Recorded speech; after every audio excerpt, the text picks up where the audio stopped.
有限公司是一家专业从事聚四氟乙烯相关制品的回收分类、加工利用、产品销售为一体的综合性服务企业。公司拥有自己的专业技术团队，从事 PTFE 行业10余年，具有较强的研发能力、完善的检测手段及先进的实验设备，成功建设了一条回收利用 PTFE 除尘氯废带和 PTFE 沾油边角料的处理生产线。This is a film about plastic pollution. Actually, it's about solutions. Upstream innovation offers solutions to design out packaging waste. Ask yourself, do we need this or not? Sure, you can't always just eliminate the packaging. So rethink the product or rethink the packaging. Cucumbers need plastic to stay fresh, right? Wrong. You know what's really cool? Spray them with an edible spray instead. Reuse is another great solution to design out waste. You can reuse this bottle to make your own cleaning product, like that. And don't buy single-use bottles with bubbly water if you can add bubbles to your tap water. And should all these single-use bottles be different, or can they share one reusable design? Now, if eliminating the packaging doesn't work and reusing things doesn't work, then at least the materials should stay at work. So when we start to design a product or packaging, maybe we shouldn't do it from many materials, but from a single material and a single colour, or no colour. And that is just one example. So if you're looking for packaging solutions, read this guide. Get your copy, because this film will eliminate in 3, 2...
陕西安信坚持规范与创新并重的发展理念，最大限度地降低危险废物对环境造成的污染，提高危险废物的资源化利用水平，使公司成为一家让公众和政府放心的微废处置企业。征途漫漫，砥砺前行。陕西安信。陕西安信显像管循环处理应用有限公司成立于2010年，是国内最早专业从事电子废弃物无害化处置及资源化利用的企业之一。公司目前涉及家电拆解物、含汞废物无害化处置、含贵重金属固体废物资源化利用及其他微废处置等领域。陕西安信。广西环保产业投资集团于2019年5月30日揭牌成立，作为自治区人民政府批准成立的生态环境领域国有省级平台公司，构建供水一张网、污水处理一盘棋，成功打造县域环保产业一体化、政企合作标杆的上司模式，整建制水务资产并购的千州模式，在供水领域已形成具有较强影响力的环投品牌。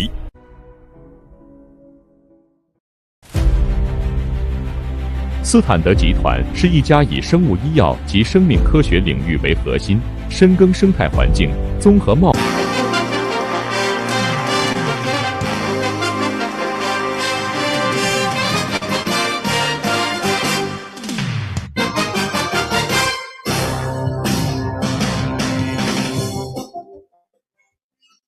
请咱们门口的各位参会代表找到座位，尽快入座。咱们会议马上开始。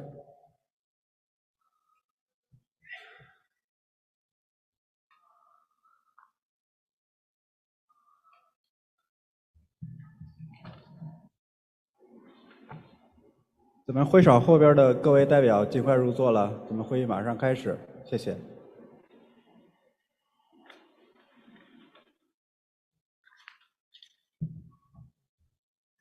好，尊敬的各位领导、各位专家、各位参会代表。Distinguished leaders, experts, and other guests.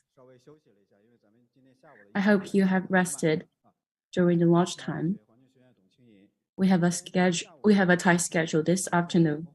I'm from the Tsinghua University, and this afternoon our forum will be divided into two parts. The first one is the Emission Forum, and the second is the Keynote Report. And the first part will be moderated by the professor from the Shanghai Jiaotong University, and he is also the excellent academic leader in Shanghai. And welcome, Mr. Geng Yong.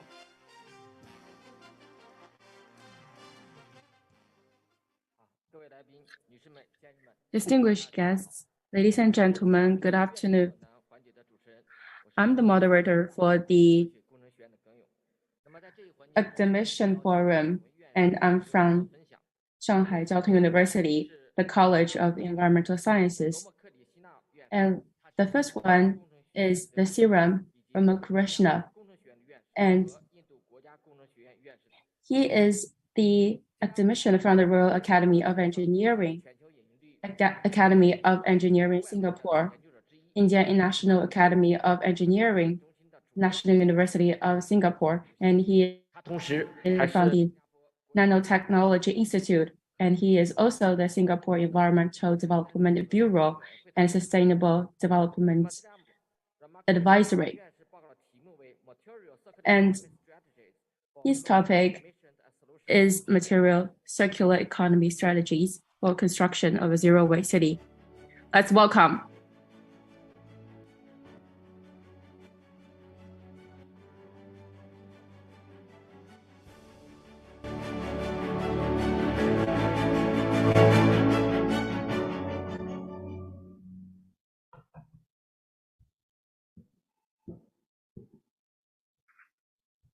Thank you, moderator, for your kind introduction. Let me express my gratitude to Professor Li Junhee for having me at this conference. My title is Material Circular Economy Strategies with a focus on zero waste society, depollution, and green growth. I'm from the National University of Singapore. Below, there is an email address. There is my WeChat contact. And also, I posted this lecture on LinkedIn, so you can have a copy of my slides.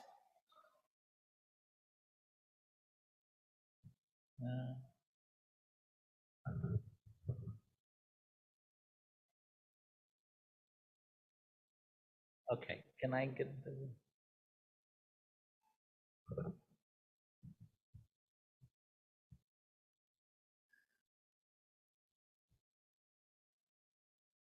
There is a slide more.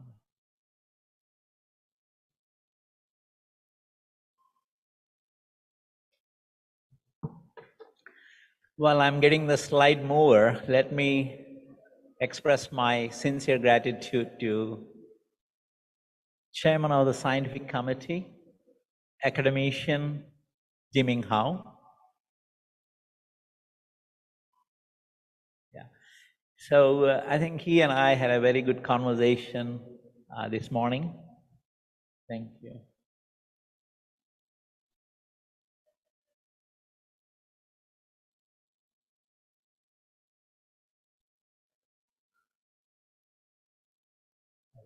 It's working.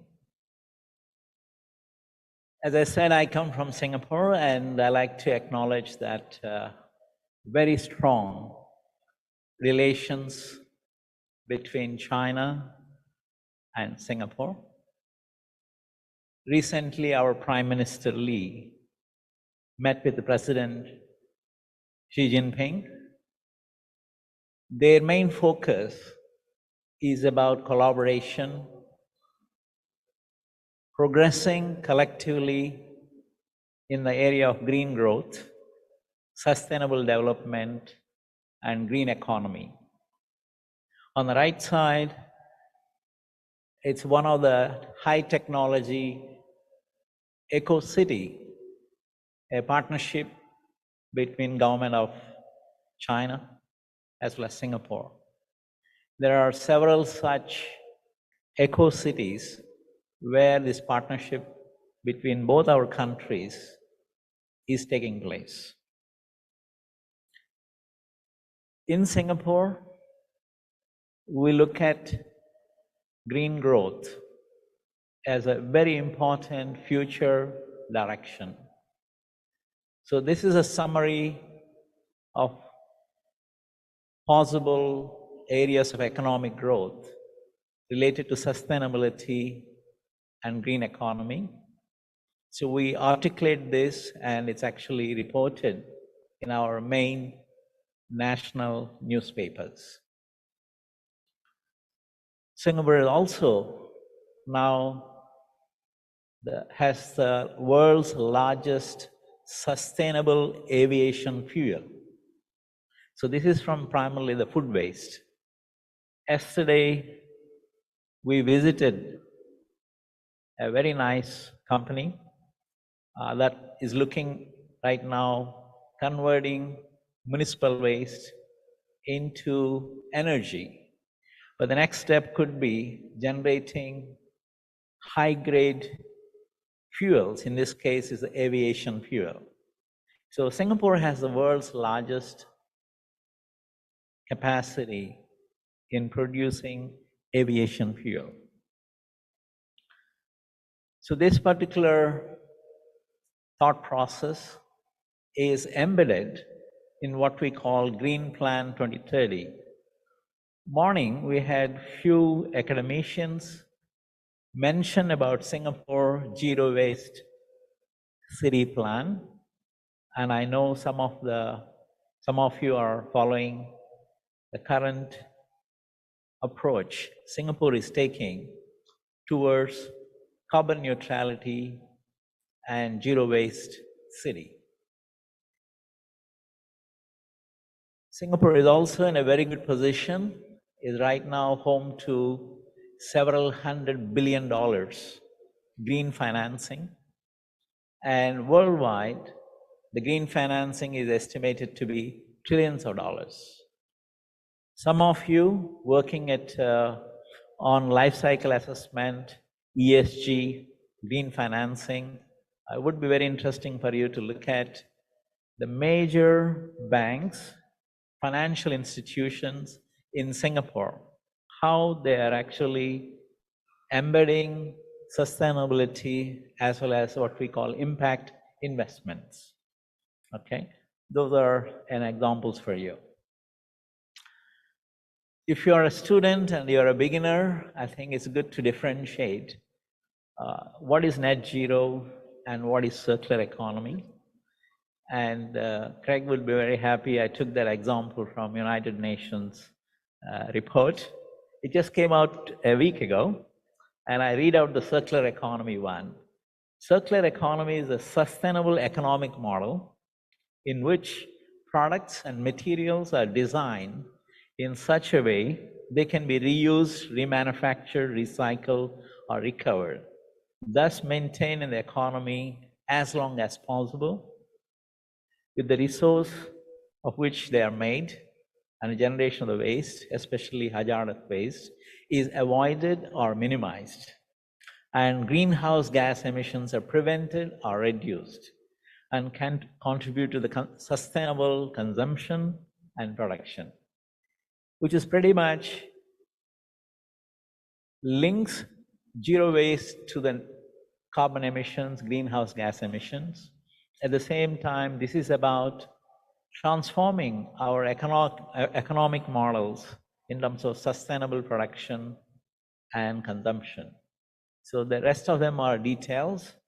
If you notice on the right side, under the circular economy, I have a separate row where I emphasize circularity performance. So right now, most people are familiar with the life cycle assessment, but moving forward, we have to look at circularity performance for the materials, resources, and products. So to build up the case, the last 200 years are, in the case of China, last 50 years, the linear economy basically resulted in economic growth and uplifting per capita income of the people. On the right side, you also see there is an associated increase in solid waste and greenhouse gas emissions. So that's basically a result of a linear economy pursuit. The linear economy model basically extracts the resources from nature, and this is the projection. If we continue our current linear model, in the future, we would not have that many resources available on planet Earth. And in the future, that would be 190 billion tons. So from Craig, I understood a company like GEM, which is basically understood that the future is urban mining. That means you actually find resources from the waste and you create an economy out of it. And I believe that is the right direction.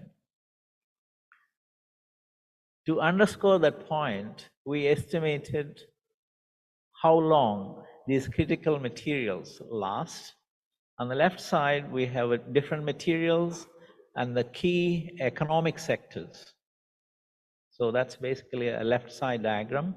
On the right side, it's about how many number of years or decades ahead some of these materials might last in our planet Earth.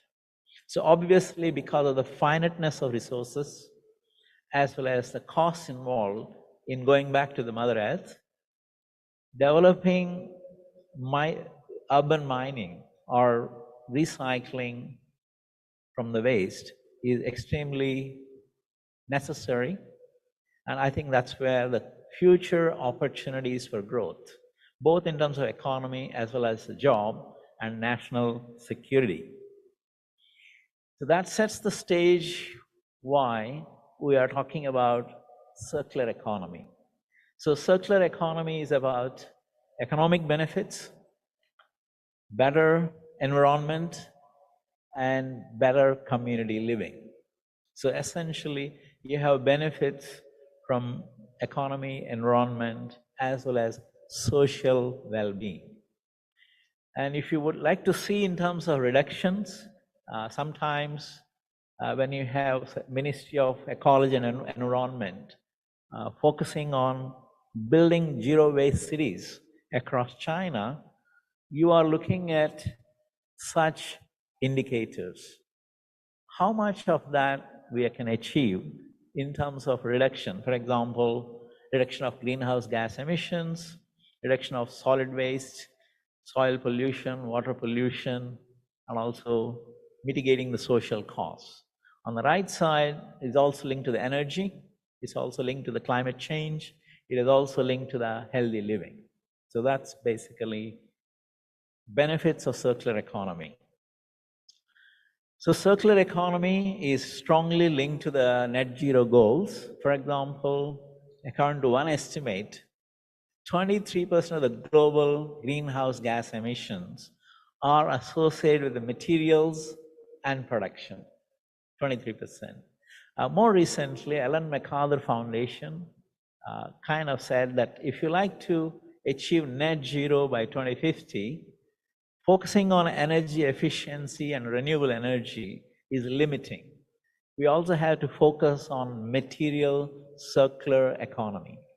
And if we do that, by 2060, there is a chance for us to reduce total greenhouse gas emissions by 90%. So that's where the circular economy, material circular economy, plays a very important role. So these are details in terms of sectors, for example, cement, steel, and other highly associated, emission-associated sectors. One could look at what are the major material groupings, and you could look at those industry, and you decarbonize them, you drive them towards zero waste. Those information now converted that into potential benefits in terms of carbon emission reductions while you are pursuing material circular economy. Okay. So now I take an example of plastics because that's my area of core interest. Academician Fenghuang from Sichuan University spoke a lot about polymers and plastics this morning. Essentially, this is the material flow of plastics. In each slide, there is a reference. These are our published papers. You can cross-check those papers if you are interested in a lot more details. So what we're basically saying is, right now, worldwide, the plastics are mixed with the domestic waste, and they're actually incinerated and landfill. The amount of bioplastics that is going into the total primary plastics is still limited, but moving forward, we need to look at the role of bioplastics. I will explain that in the next slides. So, according to the worldwide projections, plastic consumption is going to double by 2050. And I think that's why Professor Lee and his colleagues are involved in the United Nations discussions on plastic treaty, which is aiming towards limiting total plastic production per country. So if that particular plastic treaty comes through, you would envisage worldwide governments agreeing to limit the total plastic production. So that might happen. So these are the greenhouse gas emissions associated with the plastic production, and it's expected that it will multiply 3 times if we continue the current business as usual case. So if you're a polymer scientist or a researcher, you know there are thousands of polymers. But if you want to focus on circular economy, reducing the greenhouse gas emissions associated with the plastics, you want to focus on these primarily 6 different types of plastics. They are the worldwide, the most dominant plastics used in a variety of applications. So here is those plastics. They are in packaging, construction, textiles, industrial products, and transportation. On the right side, that's basically the waste that is generated and the distribution of that waste based on the type of application. These 6 different plastics are used. So, morning, they did not speak much about this aspect. Mostly the focus was on emissions, greenhouse gas emissions, and recycling. But there's also another important issue is plastics, if they are left in the environment, they degrade, they produce microplastics, and they are actually ending up into the human food system, and we all have some degree of microplastics in our body. This is how microplastics enter into our body through different pathways. So different ways they actually get into our body, they would have harmful effects on the health of a human beings. So it is well documented, and that's the reason worldwide right now there is attention on the plastic treaty. And we cannot let the companies continue to affect the consumers. It's a massive media attention now on this particular topic. So if you look at actually the plastics associated health issue, on the right side, essentially you can capture them in climate change. The other one is microplastics. Then there are additives. Additives inside the plastics are known to be associated with certain health-related problems that includes infertility. So these are highly interrelated problems associated with the plastics. So 3 days ago, United Nations Environmental Program released this particular report, Ending Plastic Pollution, and they advocate reusing, recycling, and reorient and diversify. Basically, 3 strategies they are suggesting companies as well as governments around the world follow. So that's the large report, but that's an essence of the report. So if you look at it, if you are reusing plastics, if it is done successfully, it has a potential to reduce greenhouse gas emissions by 30%. If you recycle successfully, it has the potential to reduce greenhouse gas emissions by 20%. And if you reorient, diversify, that means you substitute current plastics with a better plastics, there is a chance for you to lower the greenhouse gas emissions by 17%. So overall, it's a large number. So remember, from now 2050, the consumption of plastics are only going to increase. But if the world can do these 3 strategies, there's a way we could reduce the greenhouse gas emissions. So I advocate materials circular economy. So this involves 10 principles, and principle 1 is you design plastics to be more durable. In fact, many plastics that are used in consumer goods, they are purposefully designed not to last longer, so that you shop again and again. So durability is very important.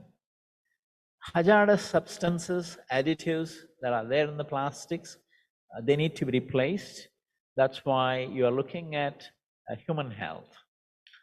Third one is the effect on the natural habitat. Third one is high environmental friendliness. Next one is low carbon footprint and embodied energy. In other words, one could estimate the processes people are using and the logistics that are used. One could estimate carbon footprint, and then based on that, we could also understand embodied energy. Then we choose a better material circular economy strategies. The other one is a reduced material footprint. That means you purposefully reduce the amount of material used in a particular product. That means redesigning the products. Material circularity, which is basically circular recycling. Multifunctionality, what we mean is all those innovations in materials. How do we make the material to function? Give it more than one function. For example, the plastic bottles you're using, you are drinking water. It has many components, there are many layers there. Can we replace all those layers with a single material with a multifunctionality? So that's what it is. The other one is renewability. That means the materials are sourced from the nature that has a renewability by design. The last one is the material miles. That means you do not transport the materials over long distances. So you reduce the energy and emissions associated with respect to the transportation of materials over large distances, what we call material miles. So these are the 10 principles of material circular economy which we are advocating to the companies and governments. So next few slides, I'm actually showing examples how those principles can be realized. In this case, a simple redesign of packaging, you reduce the material weight, you improve the circularity, and you get the benefits. And if you look at that one, that's pretty much the story of China and Singapore. Basic, and of course, rest of the world in the last 50 years. The world manufactures, they ship the products, and that's what happens. So the question is, can we reduce the material miles? Yeah, that's a Singapore, one of the world's busiest shipping port. So the world has given attention to the plastics, and there's many national guidelines and policies. In this case, ending the single-use plastic. Certain countries already implemented, and these are other regions where they focused on banning the single-use plastics. But that is only one particular strategy. I do not think that is sufficient. These are the recycling methods you've seen from other academicians. They presented primarily mechanical recycling, but there is a solvent-based purification, depolymerization, and a pyrolysis. So these are other ways one could look at plastic recycling much more effectively, but each of those have a different challenges. If you are from ever bright environment, take a look at this. You need to consider these options very carefully. So recycling technologies and environmental impact, each of those technologies have a different environmental impact. So one must be highly knowledgeable in understanding and applying a particular solution. Even a mechanical recycling, even though it appears very simple, it got modernized quite a bit. There's a lot of new labeling schemes, sorting schemes, automatic, robotic systems already in place. So they help quite a bit in terms of much more effective, efficient way of recycling. This is the pyrolysis, how you actually produce oils, and with the quality of pyrolysis process, you generate better end products. Yeah. So now I'm pushing the boundary to the next level. Remember, I talked about circularity. So here, I draw a diagram looking at the environmental costs, social costs, circularity potential, and sustainability potential. So traditionally, the lower left rectangle, most countries were doing basically burning and dumping. More recently, they moved towards the upper side, that is pyrolysis, waste to energy, and a managed landfill. But in moving forward, if we want to be a zero-waste city, we have to look at chemical recycling in addition to mechanical recycling. Moving forward, there's something called bioenzymatic recycling or upcycling. So we actually use microorganisms, microbes, or well-trained enzymes that are extracted from these microorganisms known to digest plastics. So how do we use that processes is probably the future. And other speakers talked about bioplastics. If you look at the right side, the global warming potential of petroplastics, that is fossil fuel derived plastics, and bioplastics. And you see, in terms of global warming potential, probably they are better. But in terms of the land use, in terms of the water use, not necessarily the case. So one needs to be mindful of that. On the left side, I have a bio-based, fossil fuel-based, non-biodegradable, and biodegradable, and I group different plastic substitutes, different quadrants. So to make things much more complex, this is what we do. You need to understand from the point of compostability, bio-based plastics, and biodegradable, because each polymers or plastic has a different characteristics. So we really need to understand them, exactly which particular circle they belong to, and then you need to optimize them so that your circular economy solution is much more desirable. So that's the goal. So for example, the PHA, there's another polymer like PLA, which is also gaining much more attention because it is produced from the microorganisms. Yeah. So this is the worldwide production of bioplastics. So the investments are happening, and many countries, including China, are now producing large quantities of bioplastics. Yeah. So it's a growth story. So these bioplastics, even though they are bioplastics, we need to be mindful of what happens to them when you landfill them or when you compost them.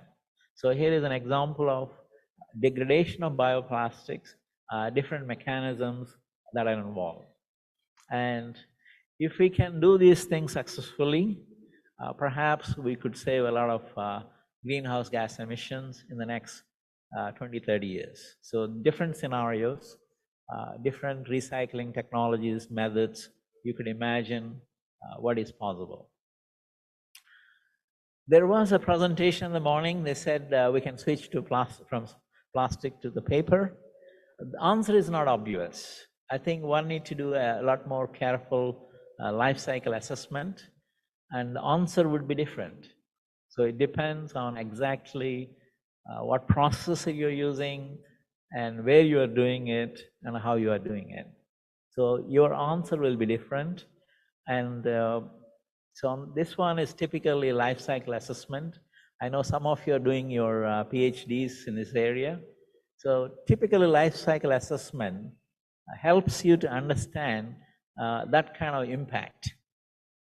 And then based on that results, you decide whether a particular process or a particular material substitute is the way go forward. So it's very important for sustainability, material circular economy community to be familiar with the life cycle assessment and life cycle costing. So in this case, my PhD students, they looked at a simple case. If you do a centralized recycling versus a decentralized recycling, which one is more environmentally friendly? You actually get a different answers. So life cycle assessment gives you a better decision-making ability. So it's very important, zero waste city planners need to understand life cycle assessment and figure out their solutions, their proposed solutions are much more meaningful and helpful. So in addition to life cycle assessment, there is a new thing coming up, what we call circularity assessment. It's an ISO standards, 59000 series. I'm one of the committee member from Singapore. We've been deliberating for the last 2 years. Now this first version of this standard is already made public. You should be able to download a copy of this new ISO standard on circularity assessment. On the left side is our book, we just wrote it, and it's about how do you do circularity assessment from macro to nano level depending on your requirements. So essentially you set the system boundaries and you look at the inflows and outflows. You carefully analyze the data, and here it is. Basically there are circularity performance analysis you could conduct using this particular ISO 59062. So this is a new ISO standard. I believe moving forward, companies and governments will use this new particular ISO standard so that they can measure their circularity performance objectively, and it can be verified by third party. Such an analysis is necessary in addition to life cycle assessment. So this is not a substitute, it's actually in addition. So this is how systematically you would do a circularity assessment. So some of your students of the university, some of your professors like me, in the past, we teach materials using the left side diagram, which is processing, structure, properties, and performance. That's basically what we teach the students. But moving forward, we have to teach students about social and environmental costs, environmental footprint, functional properties, as well as circularity. So, in other words, the materials world, which underpins the whole economy, is fundamentally set to transform, so the future generations need to be trained differently. That's the basis of how we are teaching now at the National University of Singapore. So in conclusion, my broad conclusion is this. For 3 billion years or so, planet Earth, without human beings, optimized circularity for 3 billion years. The last 200 years, human being pursued Anthropocene activities, which is basically linear economy, which has been affecting the planet Earth in many ways. That is depletion of resources, pollution, affecting the biodiversity and human health. So moving forward, we need to be a circular economy. In other words, circularity performance need to be properly understood, analyzed, and verified. So if Anthropocene activity is more circular, in sync with the nature, I think we'll have a beautiful planet Earth for the future. So those are the details. I'm also involved with the Professor Lee Circular Economy Journal. You're more than welcome to publish your papers. And these are some of the books related to this topic. There are many other books by other eminent scholars. But idea is for you to learn, appreciate what's coming in the future. Again, thank you for your attention, and it's a pleasure and honor to be with you. Thank you.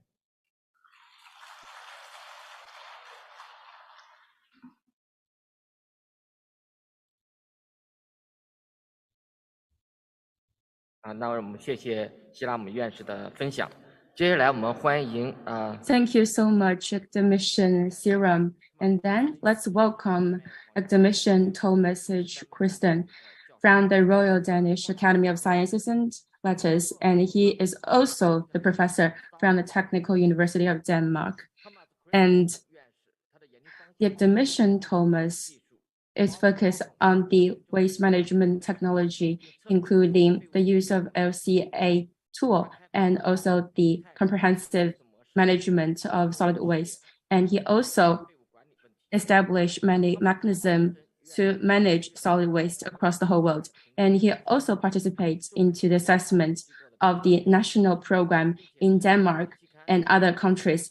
And he is also the co-founder of Waste Management Research, the international journal. Then let's welcome Mr. Thomas. Thank you. Good morning. Can you hear me?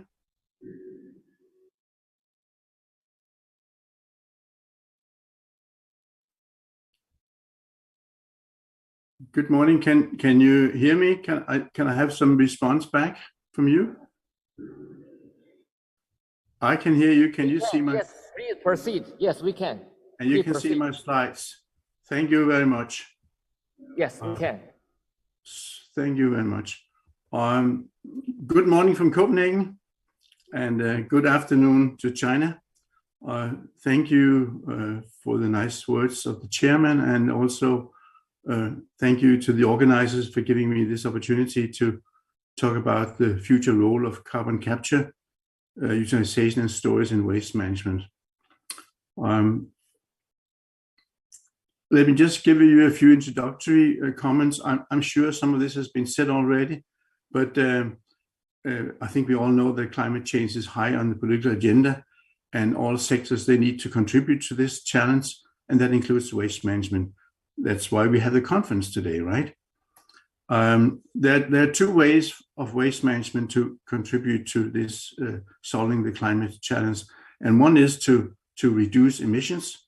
It can be directly by better technologies, or it can be indirectly by in terms of recycling and energy recovery.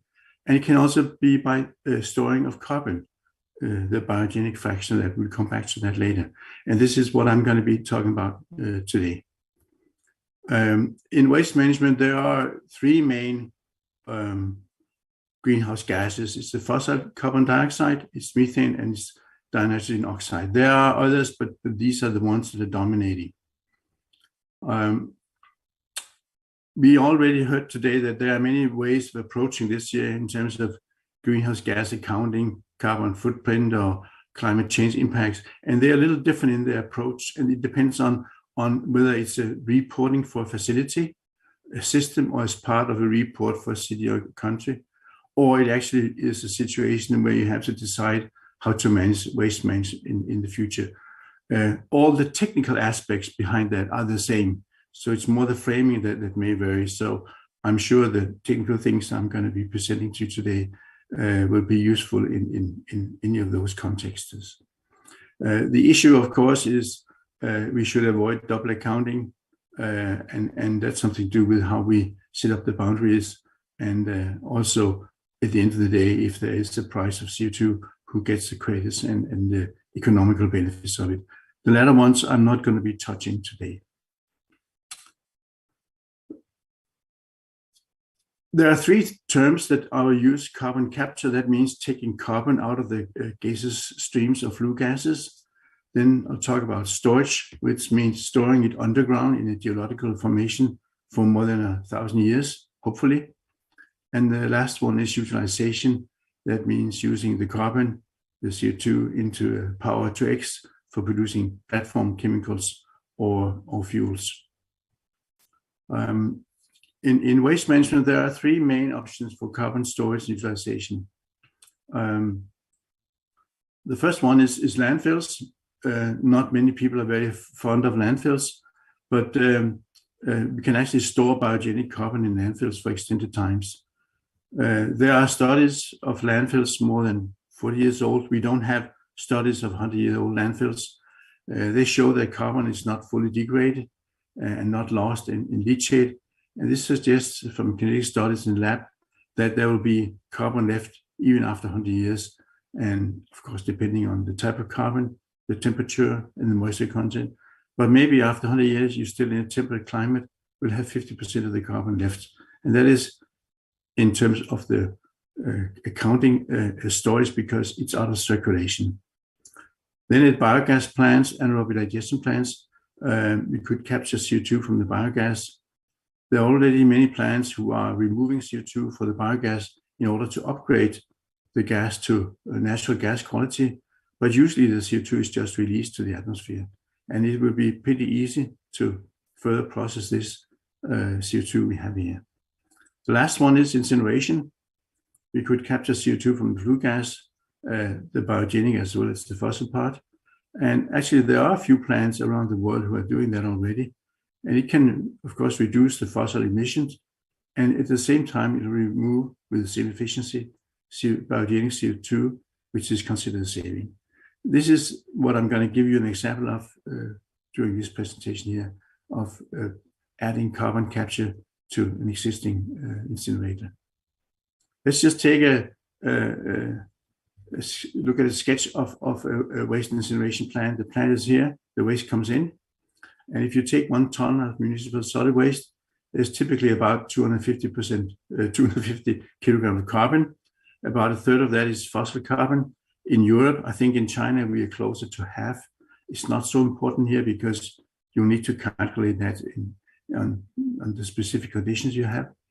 And if you look at the plant and you plot the burden on climate change in terms of CO2 equivalents per ton of waste incinerated and the benefits down here, we can look at it over time. And the fossil component that goes out through the stack, which is the order of 300 kilograms of fossil CO2, is plotted here as a load to the environment. We could also add to the plan recovery of electricity. and in some countries also recovery of heat for heating of district heating to houses, for example, and that would give you a benefit which is indicated down here. In terms of gigajoule, it's about this amount depending on incineration configuration and local condition. And if you make the net value, you see you have a net saving in climate change because you are avoiding producing these things here other places in society. However, as we move towards more and more green energy systems, we will move up here, and the benefits that we get are going to be less because the energy we substitute is more green. The fossil emissions here are the same, and here you see we are about neutral. And in Europe, many incineration plants will be around here, where actually the benefits we get from the energy recovery are not outbalancing the load from the fossil component of the flue gas, and they actually have a net influence. So the incineration plants will need to reduce that one there, and what the future could be something like a reduction in the emission of the fossil carbon content of the flue gas, and potentially also a small saving from the energy that you recover. This is where carbon capture could do this job here, and here we could do storage utilization. And the question, of course, is what is the net value of this going to be if we introduce this, and also what is the net value going to be in the future as we move toward more and more green energy systems. So this is basically what I would like to illustrate to you today with some concrete examples. Okay, so the aim of the presentation is to assess the impact of amending an incinerator with carbon capture. How can the carbon capture be applied to an incinerator, and what are the implications in terms of energy recovery for different configurations? And then assess the impact of management options for the captured CO2. Could be storage, could be utilization. And important here is also to address the consequences of that our energy systems are in a transition phase here.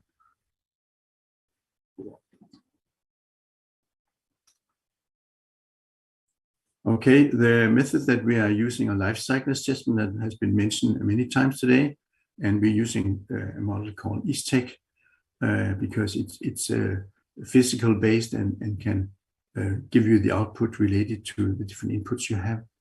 The foreground system is state-of-the-art incineration plant with and without carbon capture, and for this case we have 9 different configurations of energy recovery, condensation, and all those kind of things. And the background data are taken from equipment databases. We vary the waste composition and we model the energy flows. And the analysis that we have done are carbon balancing, energy recovery in terms of electricity and heat. Which processes are contributing to the overall result. We call that process contribution analysis. Scenario analysis as we change the energy system and we look at different utilization options. And also by running a Monte Carlo simulation on how can we find out how sensitive the results are to the input. I will not be able to go through all the details, but at the end of my presentation, there are references to some publication where you can find more information. So I'll stay with the main lines in this on this topic here. About the method. In this case here, 39% of the carbon in the waste is fossil and 31% is biogenic. And we assume in this context here that emission of biogenic carbon has no climate change impacts, for example, from food waste. If you have emission of fossil, it's 1 kilogram of CO2 per kilogram CO2 emitted. And if you avoid emission of biogenic, you save 1 or as a -1. And if you avoid emission of fossil, it has no impact. And of course, this is similar for the chemicals and the fuels that we are substituting. And throughout the model, we track the fossil and the biogenic content of everything we do, both in terms of the emissions and the products and the fuels that we're creating. So this is the incinerator up here. and we have the waste going in. And to run the incinerator, we use energy and materials. And from the incinerator we have flue gases. The use of energy and materials and emissions, they are all loads to the environment. The benefits comes from what we are substituting: electricity, heat, materials, etc. And the credit we get from avoiding to produce these things other places in society.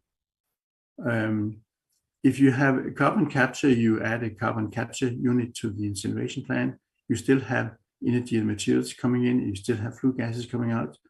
And in addition to the other outputs you had before, you now have CO2, and this we store.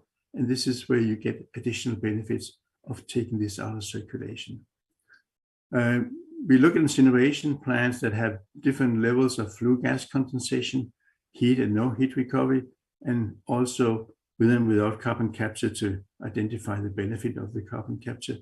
And as something important, as you see in the results, is that it is important to add heat recovery to the carbon capture unit to be able to get a good energy balance out of the system.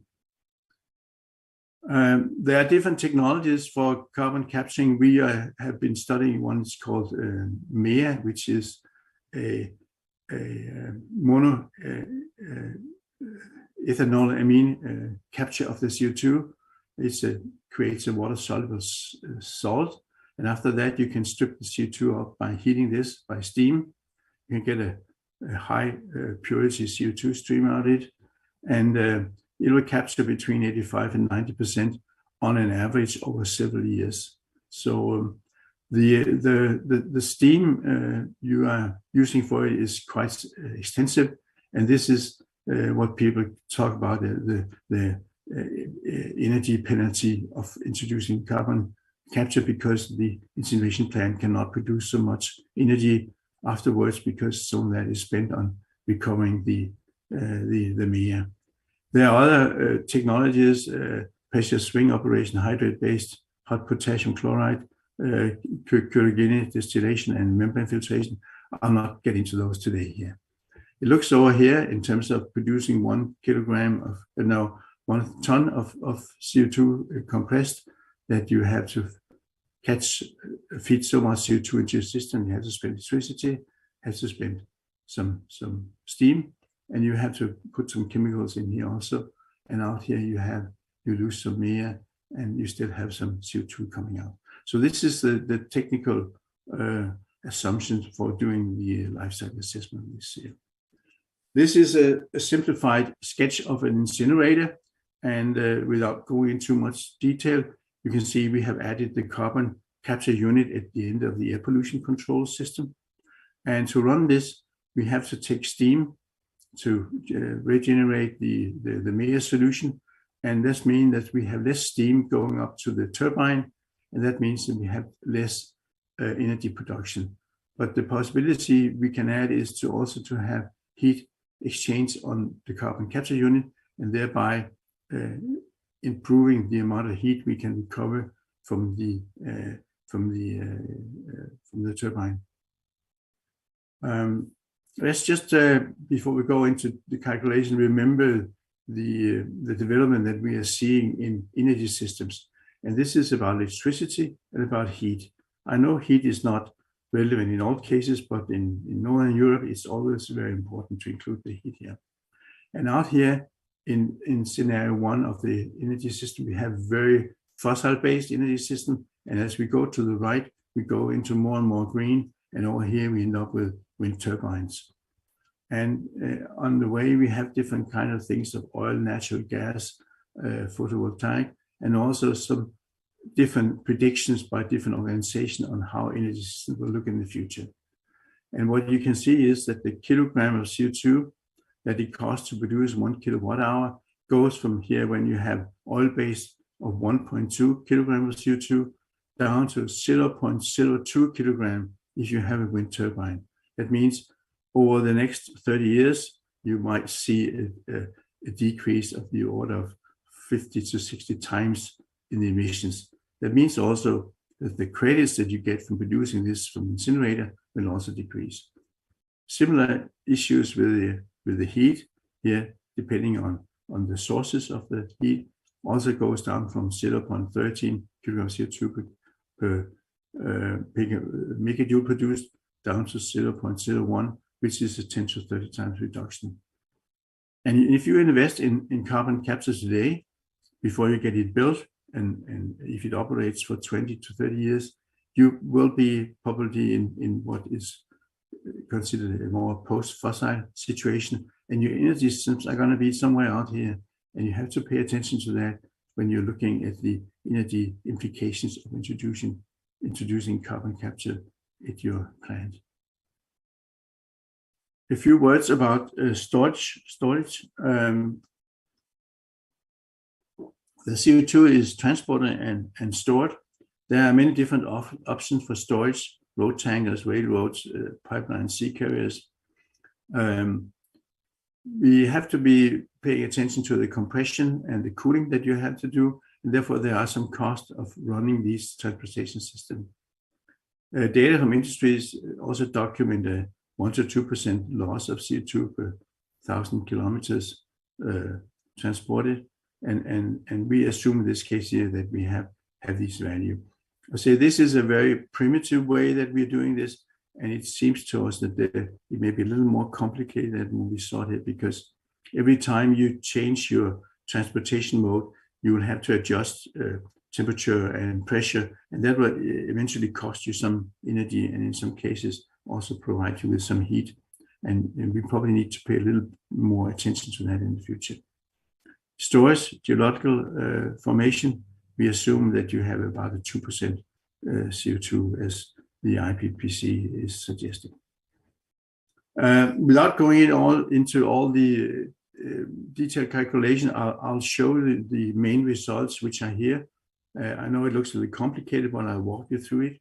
Here we have the different energy systems as we move from very fossil energy system to less and less fossil, and end up with pure wind turbine energy system here. And up here we have the kilogram of CO2 per ton of waste that you're incinerating. And here is 0, so these are loads to the environment, and these are savings. And the fully colored ones are the incineration plants in different configurations, and that's why there is a bar. Some recover heat, some don't, some have condensation, some do not. And the incineration plants we looked at, they are in this interval here. You can see if you have a fossil energy system, you get a lot of credit from recovering the energy. And if you introduce carbon capture, you will actually get even more credits. So this plant here will probably move from here to down here, and that one from down here. As the energy system becomes more and more green, you see that the benefits are decreasing, and eventually the incinerator is going to become a load to the environment.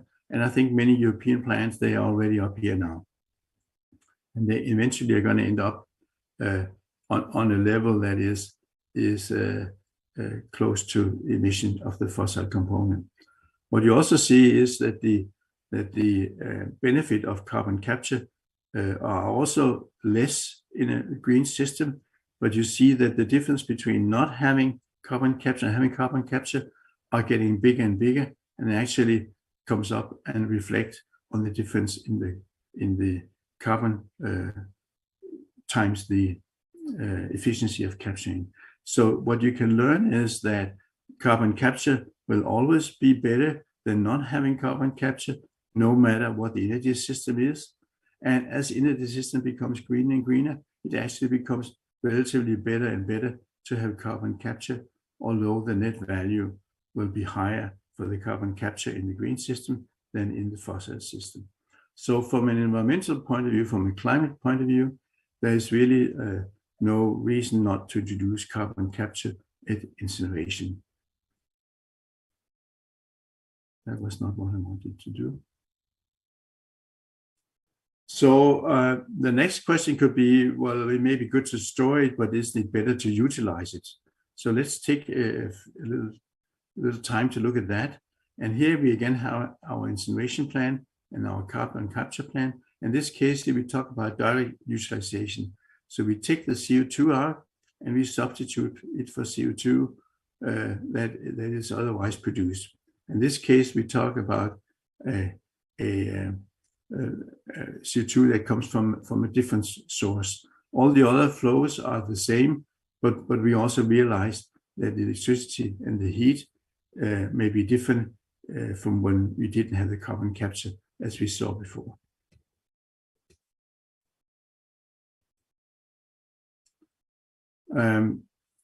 In case we are substituting the CO2 that we're producing here and put it on the market, we have to realize that a lot of the CO2 that is on the market today comes from industrial production where CO2 is a byproduct. It could be a fermentation, it could be a brewery or something like that that produces a lot of CO2. It's not their main production, but they do produce CO2. They capture it, and they send it on the market.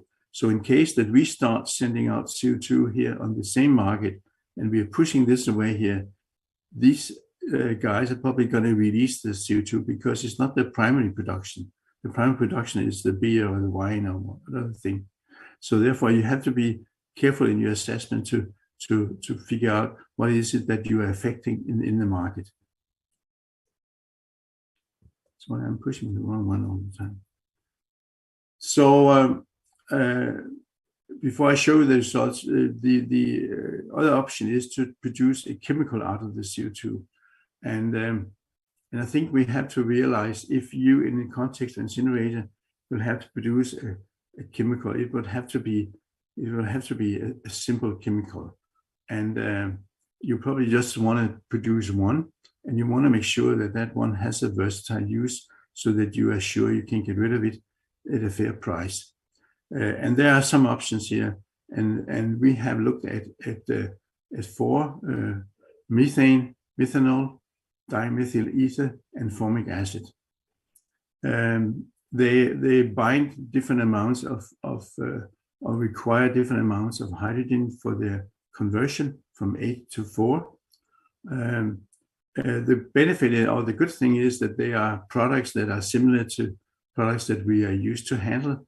Methane is like handling natural gas, methanol like handling alcohol, dimethyl ether like handling propane gas, and formic acid is like handling a weak acid, and we're all familiar with how we do that. They're all used as baseline chemicals in chemical industry. They are a feedstock to more refined synthesis processes. They are also useful as fuels. It may not be correct to say that formic acid is a good fuel because it has a relatively low energy intensity. And then if you produce it otherwise, it does have a rucksack of CO2 emissions that you would avoid if you produce it from the CO2 from incineration plant. So these are the chemicals that we looked into. So now the plant looks like the incineration plant, the carbon capture plant, a hydrogen plant to produce the hydrogen for the processes, and then a synthesis plant. You have electricity and heat out as you had before. You have byproducts from the slag and things like that, and then you have a chemical. And the question is, what are you substituting out here, and what are the benefits here? In the case of producing a platform chemical, it's a production of the platform chemical. But if it's a fuel, then it's a fuel production that you're substituting. And therefore you cannot say that if you make methanol that you necessarily are substituting methanol as a fuel. It could be any other fuel that you are substituting.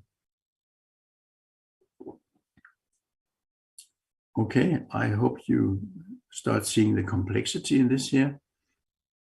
You need to have a lot of technical data about how this is being produced. I'm not going to go through all of them, but if you want to produce 1 ton of the product, you have to use a lot of CO2, 3,000 kilograms, 3 tons here, going down to 1 in the formic acid.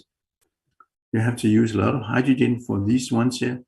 Not for this one, because this one runs on an electrochemical cell, but that means you have to use a lot of electricity on that one. Yeah, you also get a lot of oxygen out as a byproduct from the electrochemical cell here.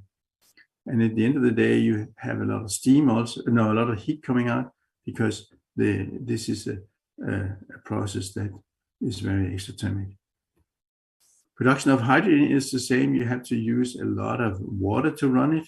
You have to use a lot of electricity, and you get out a little hydrogen. So there's some hydrogen, you actually get out some water also, oxygen, and you get a lot of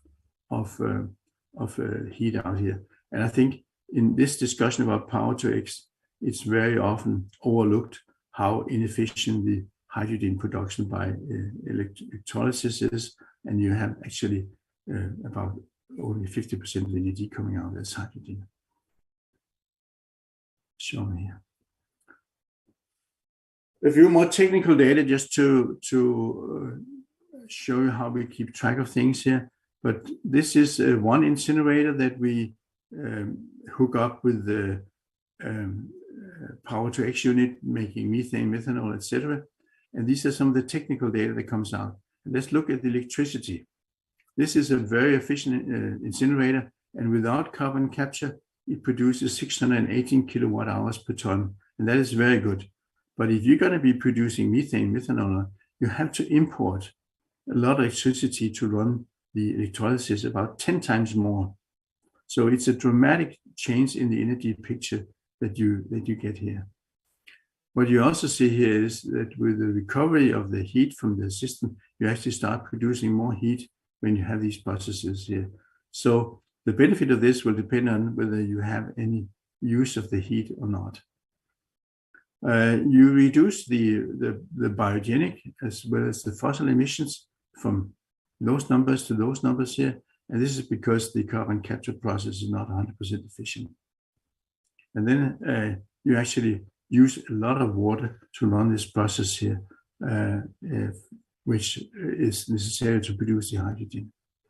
And then you get your products out. So for every ton of waste you incinerate, you get 275 kilogram methane out, and you get actually 800 kilogram of formic acid out. So this is the technical data you have to create if you want to do the life cycle assessment of this here, because if this is not correct and stringent, then your LCA results will not be that neither. And this is the results condensed into two graphs.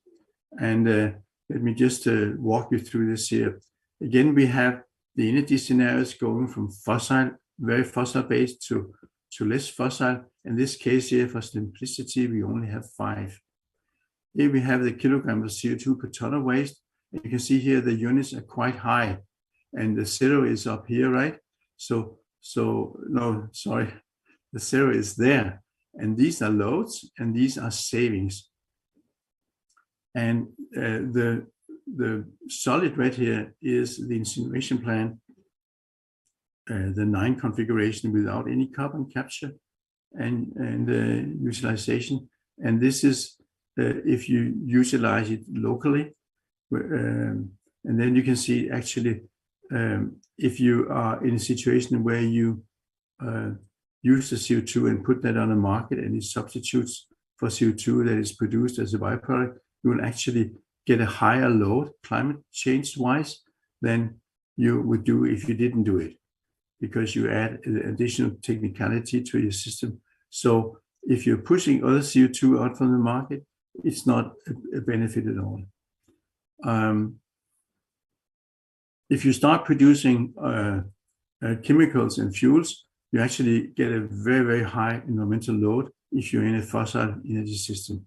And the green ones are the ones for the chemical production, and the blue ones are the ones from the fuel production. The difference between the two green is, in this case, you can utilize all the oxygen that comes out from the process, and over here you cannot utilize it.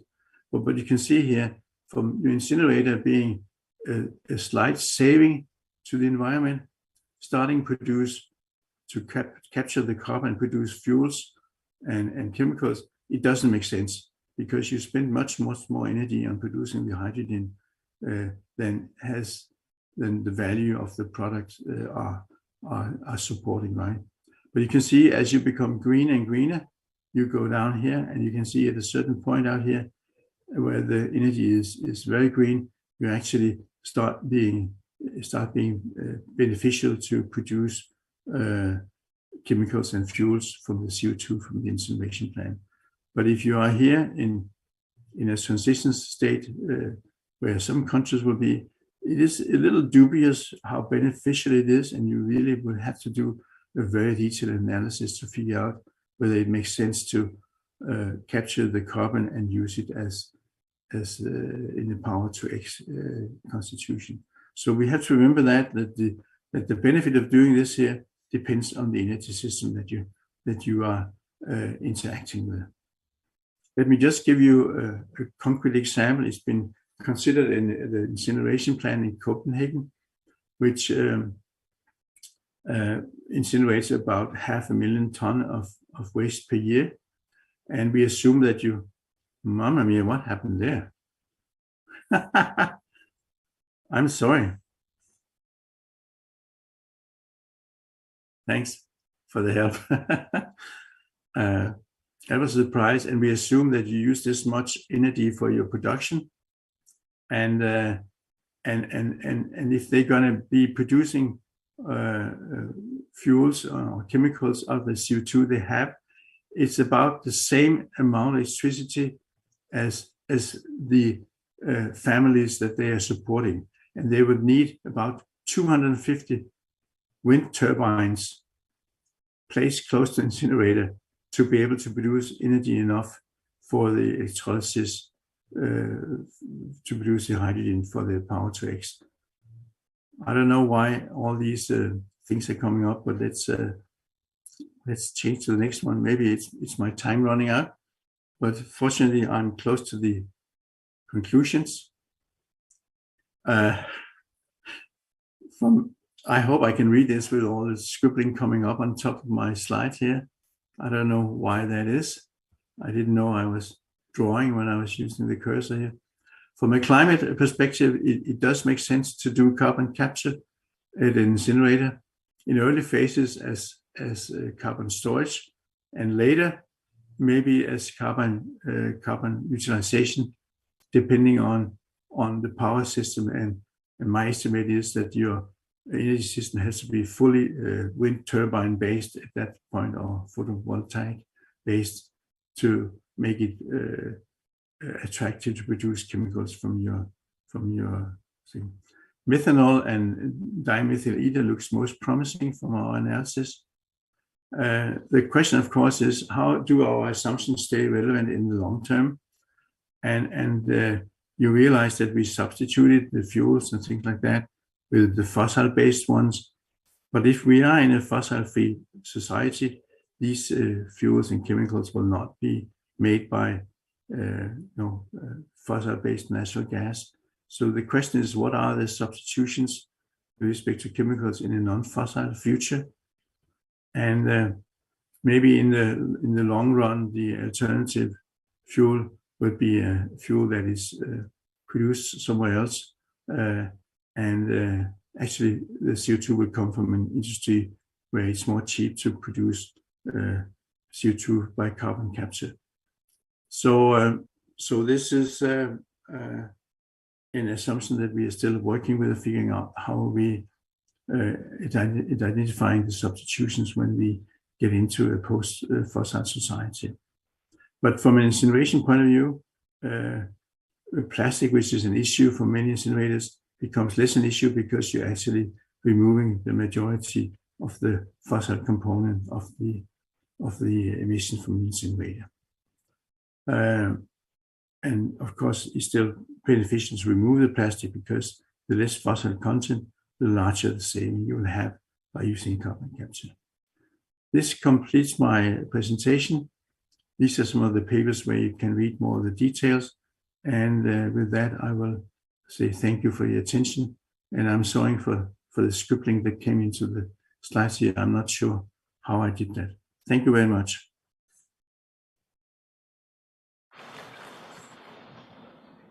好，我们谢谢Thomas 克里斯滕森院士的精彩演讲。也非常抱歉啊，因为前面都是2位国外的院士。Thank you very much for your speeches. So our time is very limited.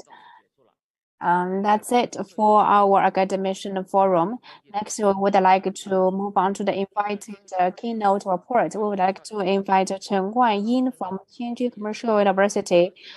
Chen is also the doctoral from the Tianjin University, and he is also the first batch of scientists in Tianjin. And Chen also is Energy Plus X Director, Tianjin Commercial University Dual Carbon Institute Director, and he is also the Chinese representative for the programs, and he's also the director of ICMS. Now let's welcome Mr. Chen.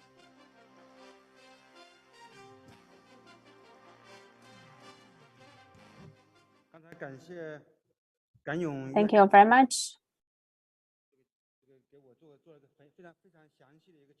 Gan Yong, for your introduction. I'm very honored to be here. I would like to thank Li Jinhui for inviting me to learn from all of you. I would like to thank the organizing committee. Up to now, our forum is a complete success. Next, because we have heard the academicians, next we would like to invite guests, keynote speakers. We have 7 speakers from the solid waste management industry.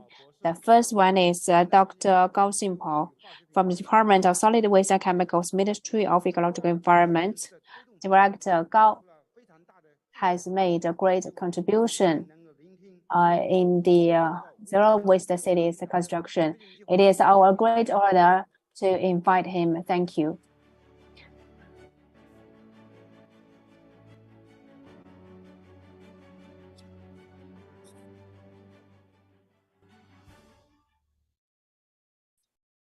Thank you very much, Mr. Chen, for your introduction. And together, we work with each other to promote the zero waste cities development. I hope that in the future we can cooperate with each other to do a better job. Today, it is an important opportunity for us to talk about solid waste development. I would like to thank our society, and I would like to thank the Environmental Protection Industry Association. According to an organizing committee, we have 300 guests from our zero waste cities. Here, on behalf of 300 guests, I would like to thank the organizing committee for taking us to learn from the zero waste cities development to contribute more to our zero waste cities development. Today, I would like to talk about our zero waste cities development. First of all, is our current development.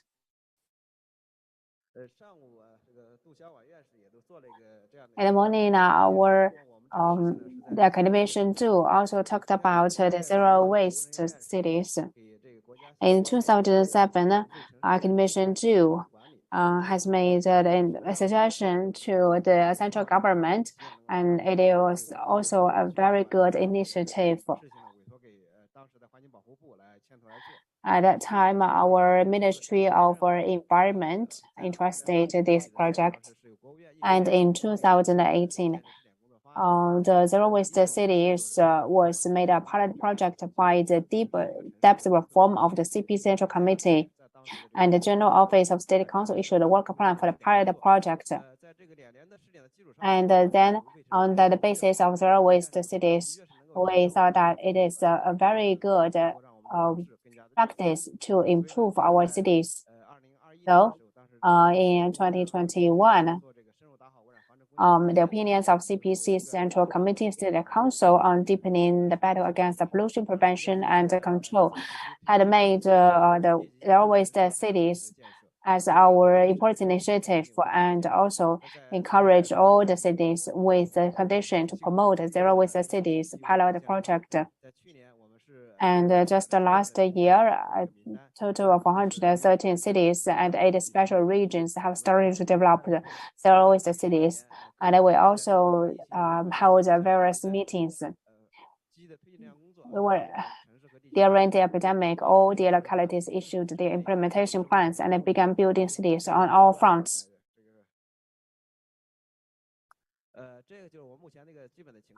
And this is the basic introduction from the pilot project to all the cities. So from the pilot project, there are several statistics. The first one is 1, 2, 4, 5, or 7. 1 means a set of indicators. So for the zero waste cities, we have several indicators and we improved the indicators. And in 2021, we improved the indicators. And the indicators are issued to all the cities to improve themselves. And we can also cross-check all these indicators to find out our shortcomings. And the second, we also have 2.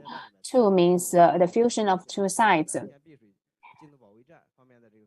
And we also had organic synergy between the construction of zero waste cities and prevention and control of air, water, and soil pollution. And 3 means 3 synergies.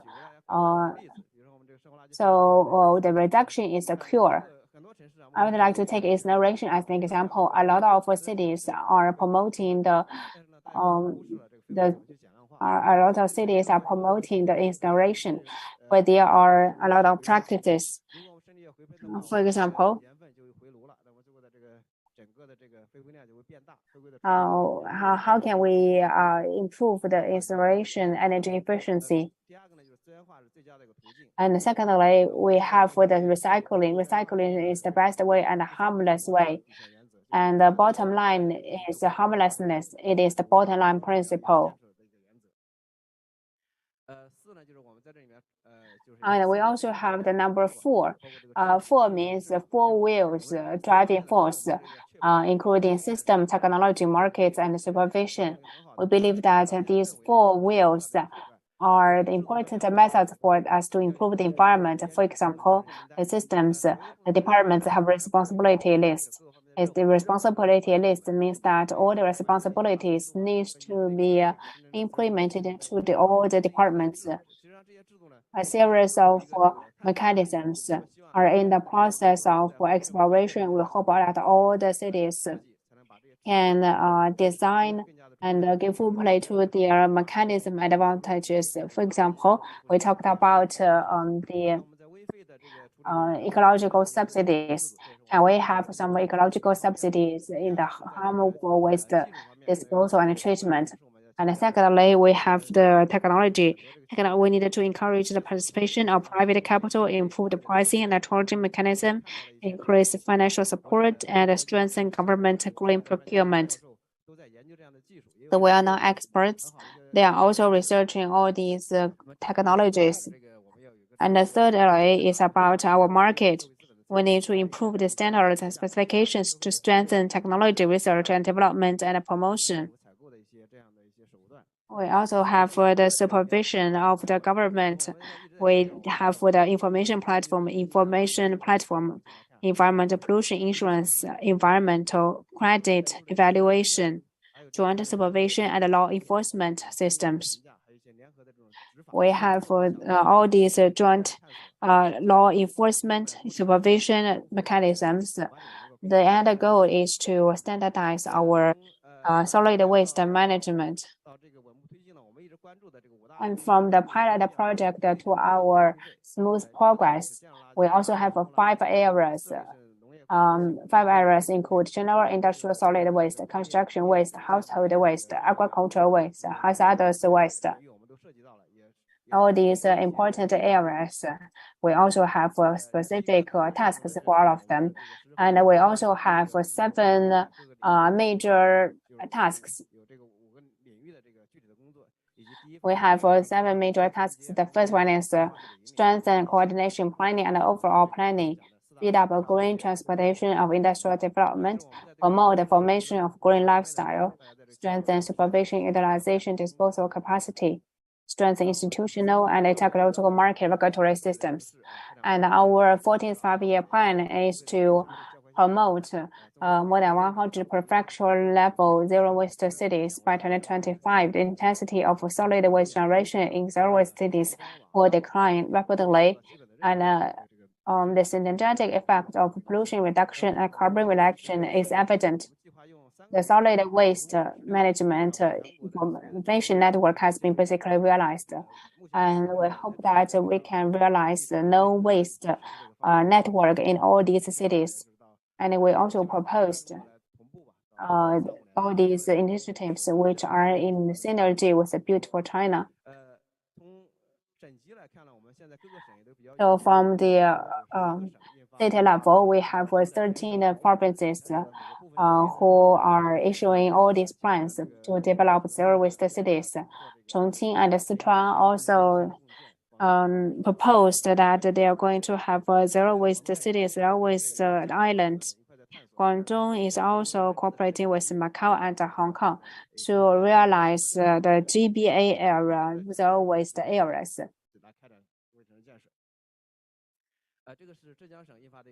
And this is also another report from the Zhejiang province. Zhejiang has viewed it as an important focus to realize common prosperity. 60% of the counties and cities in the province will complete the construction of zero waste cities. And they also have their own indicator systems. And this is also another concept proposed by the Zhejiang province. And these are the requirements promoted by Zhejiang province. And I think we can promote communication and investigation in the Zhejiang province, and in terms of the review and also the utilization of IT technology.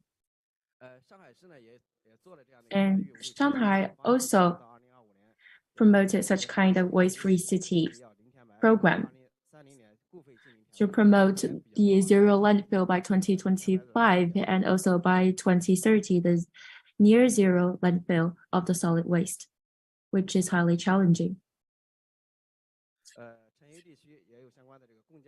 And also in Chengdu and Chongqing region, there are also relevant policies and programs.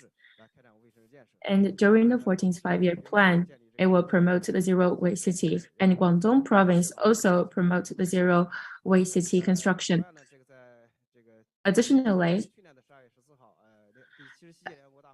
on December 14th, 2022, the 77th General Assembly has promoted the resolution on the International Zero Waste Day on March 30th, and also China delegates participate in the General Assembly and also introduce many results in the solid waste management in China.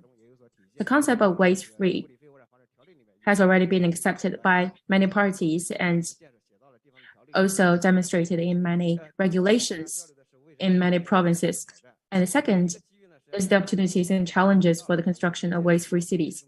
The first opportunity is that it is an important tool for implementing the strategic deployment of the construction of a beautiful China. And we hope to improve the coordination and also move in the common step. And the 20th Party Congress also promoted the specific tasks such as accelerating construction of a waste recycling system and also the strict prevention and control of environmental risks. And the second, the construction of a waste-free city is an important combination of high-quality economic and social development and a high-level conservation. It can help to promote the industrial restructuring and higher quality development. There are several aspects, several types of cities. Cities with well-equipped solid waste hardware and high level of management, while regions with large hardware gaps and relatively low management levels need to accelerate the shortcomings of solid waste disposal facilities and also improve the integrated management. And second, we see that waste-free city can help to promote the industrial production. And according to the incomplete statistics, the investment amount of each city project is around RMB 5 to 15 billion. And I think it can help to improve the industries. And we are also facing some key challenges. The first one is how to mobilize the enthusiasm and the initiative of urban party committees and governments in the context of the absence of special funding support.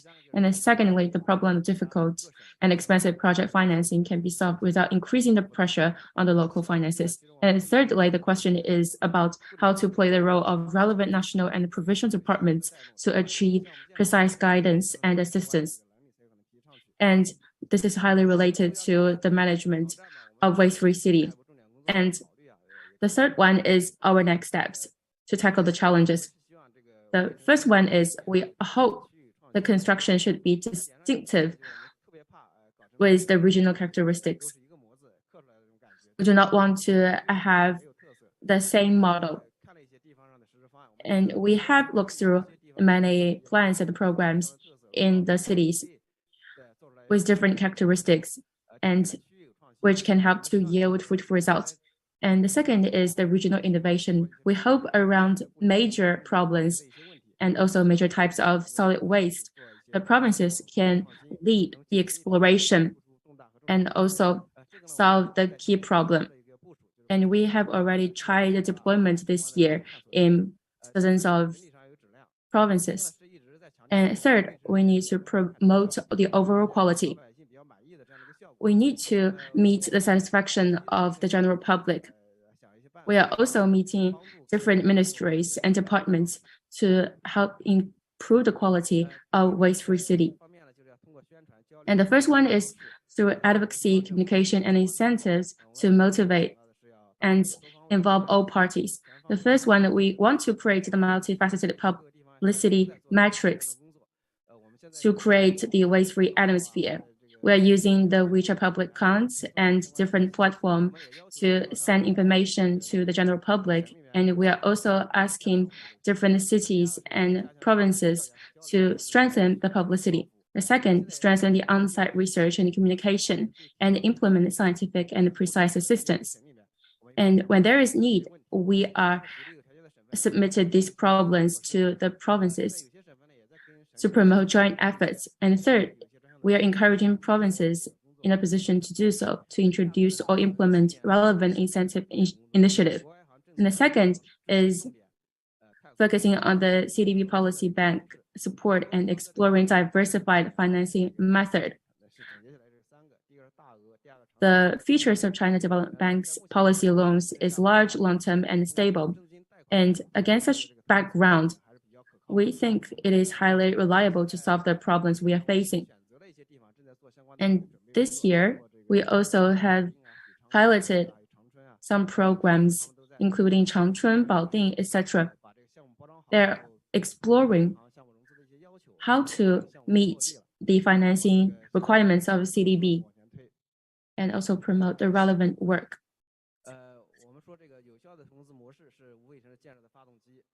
The effective financing and investment model can help to promote the waste-free cities and the entry point for the ecological and environmental sectors to promote high-quality local economic and social development.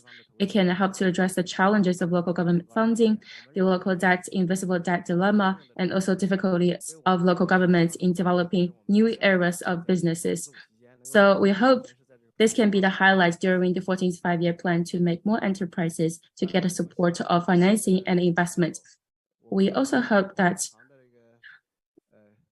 under the cooperation between MEE and the CDB, all the regions can be guided by a proactive government and with a quality platform companies as the vehicle. The first one is the regional coordination, second, the waste coordination, the third, facility coordination, and the fourth one is the overall coordination. With the implementation of different policies, we can give those enterprises high-quality resources to make their ends meet. And let me show you the case, the Xuzhou Circular Economy Industrial Park Construction Project. There are different programs in the industrial park with a total investment of 6 billion yuan. And CDB also lended about 4.5 billion yuan to support its construction. And there are 3 kinds of requirements. The first one is the financing content, which is related to the environmental protection project. For example, in Xuzhou province, there are 11 projects in terms of the financing content. And the second is the financing model, the financing source, and also the way for financing. And the third one is the financing entity, which is related to the credit structure. We hope those enterprises with good credit structure can be the financing entity. We are always talking about that we are hoping some state-owned enterprises can be the financing entities, and other enterprises with very good credit structures can also be the major entities. And third, we need to promote the national, provincial, and the city level linkage, and also to seeking effective results.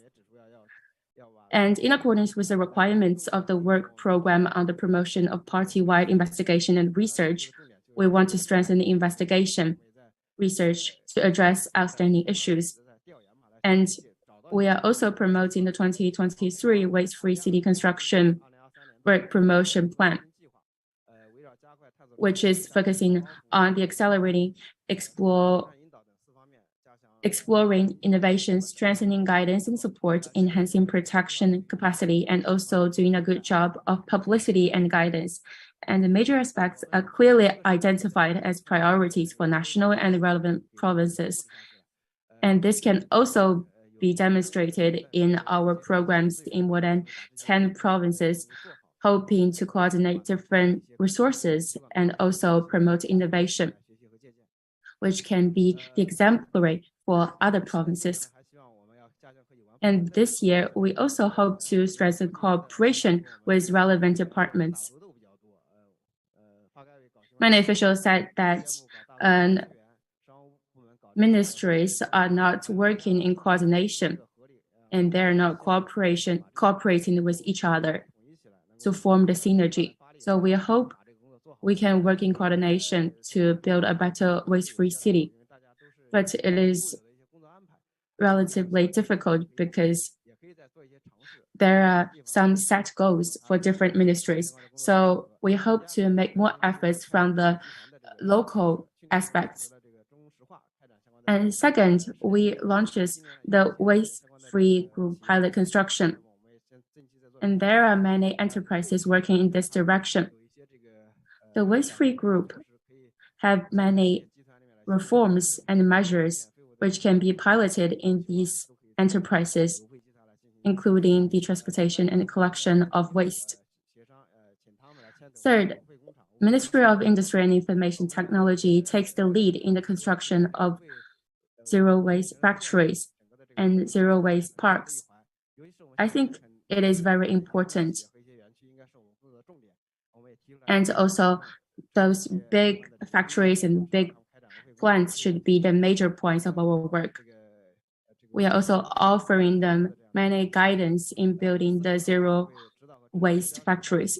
And fourth, we are guiding and supporting the Zhejiang Provincial Office in organizing the Zero-Waste Asian Games, which can make the whole world to have a basic understanding about China's zero-waste city construction.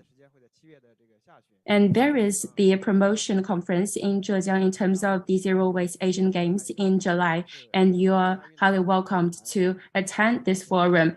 And there is also a high-level zero-waste city construction forum in Zhejiang province. And here are our suggestions for different provinces in China. Provinces and municipalities need to strengthen the guidance and support for construction of waste-free cities. And for Zhejiang province, the waste-free city digital reform pilot work, Jiangsu province, construction of waste-free canals and waste-free parks, Shandong province, the breakthrough in major key technologies for comprehensive utilization of solid wastes, and the Hubei province and the Sichuan province carry out whole chain treatment and Chongqing magnesium slag pollution prevention and control system management, and for Yunnan province to promote the Shunfeng model for the integrated and diversified use of agricultural organic waste collection and transportation.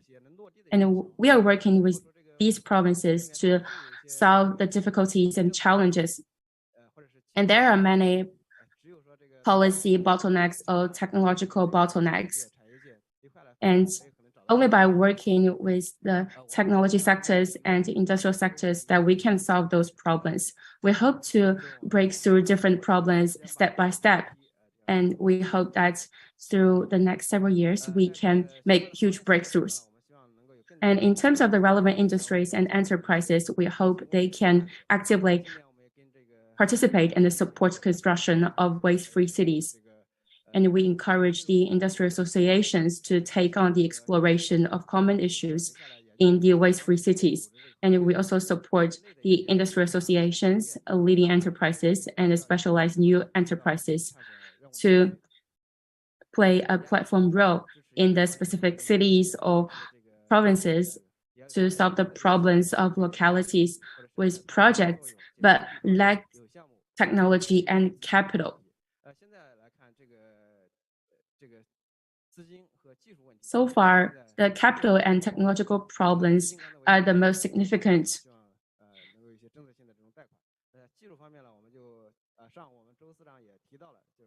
And in the morning, Director Zhou also talked about our problems. We lack the technology and the capital. I hope that all the academicians and experts catch more importance to our zero waste cities development. We hope that we can get all of your support. Zero waste cities is a major movement participated by all the society. I hope that you can be the promoter and developer of the zero waste cities. When we proposed zero waste cities, a lot of people do not understand it. It is not a simple concept. And academician Gu also talked about zero waste cities. At the beginning, you might not understand zero waste cities, but now you know more about the zero waste cities, and you think that zero waste cities will give us more support. And I hope that you can all become the zero waste cities can become a highlight in the cities. This is a QR code of our China zero waste cities construction. If you are interested in it, you can follow this QR code.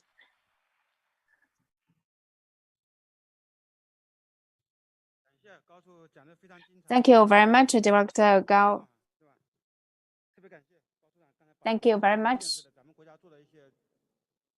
for introducing our development and our reform ideas. We learned a lot. Thank you. Next, we would like to invite Professor Dai Xiaohu from the School of Environmental Science and Engineering, Chongqing University. He is the Dean of the School of Environmental Science and Engineering of Yutong University. He is an expert of the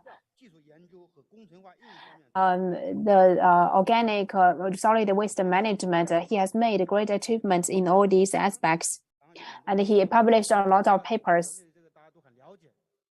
We know about him very much. And Mr. Dai also has made a great contribution to the solid waste treatment. And now he is going to talk about the South China's experience, the Hainan model of zero waste city construction.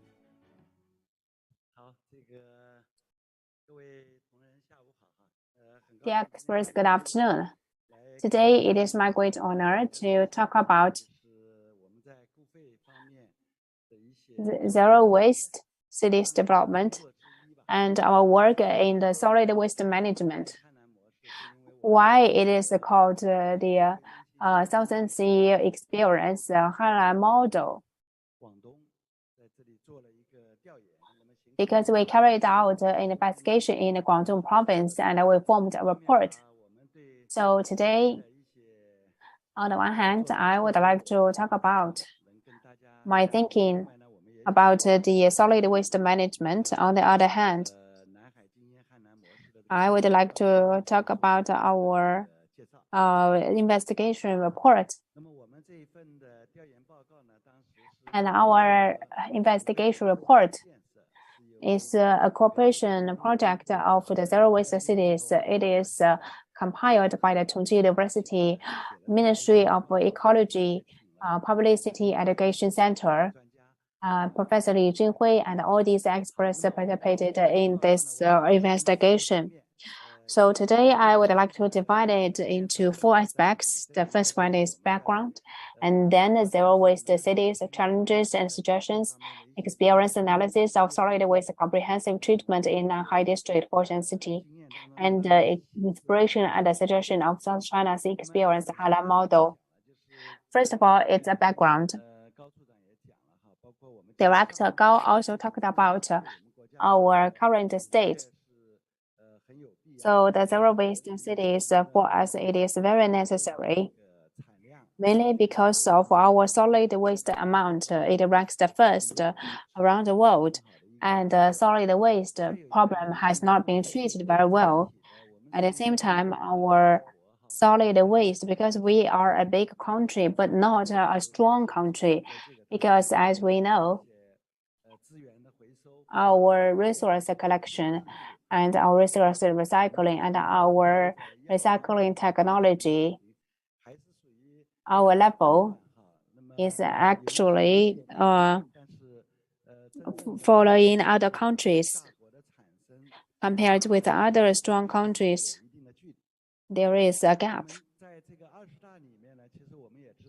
And during the 20th National Congress, they also proposed requirements for recycling solid waste in the 20th CPC National Congress report.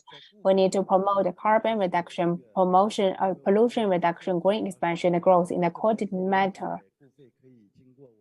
Especially some of the solid waste that can be transferred and transfer them into resources, which can lead the industries to grow and develop. Director Gao also talked about 1 trillion, 2 trillion, and 3 trillion. We really need these technologies, and we lack a very good commercial model. And the society also attaches great importance to the solid waste.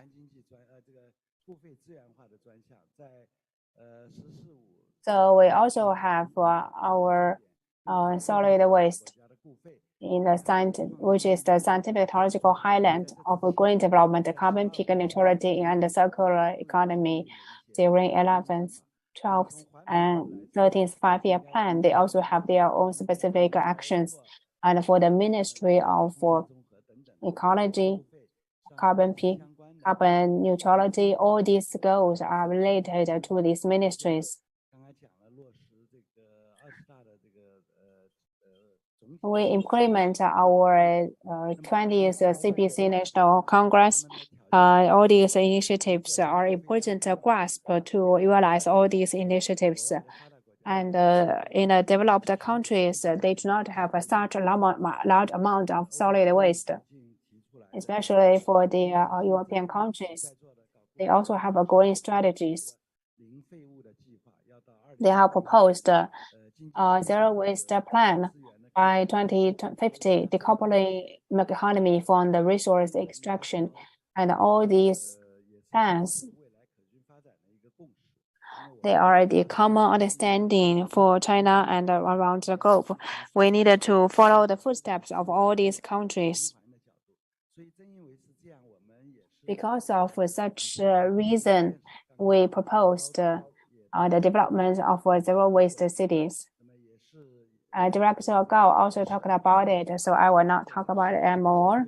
We also have the pilot cities, and we are also expanding the pilot cities.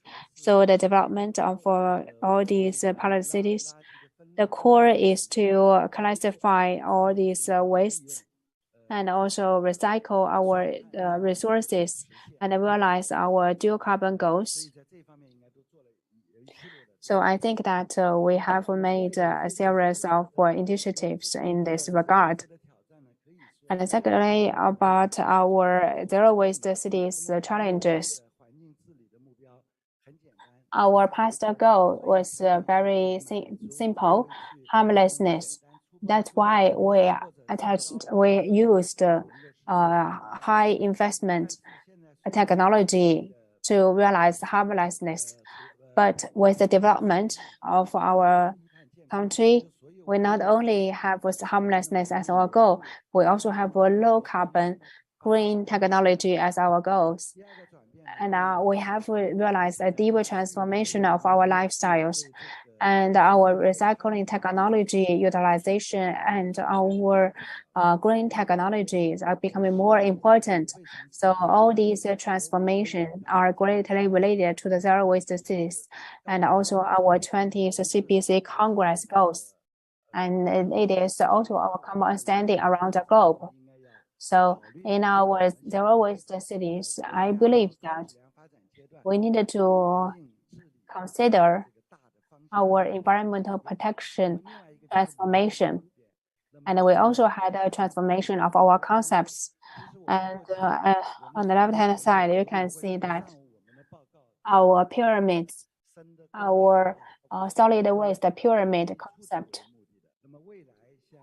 In the past, we had direct reuse, regeneration, recycling as our goal.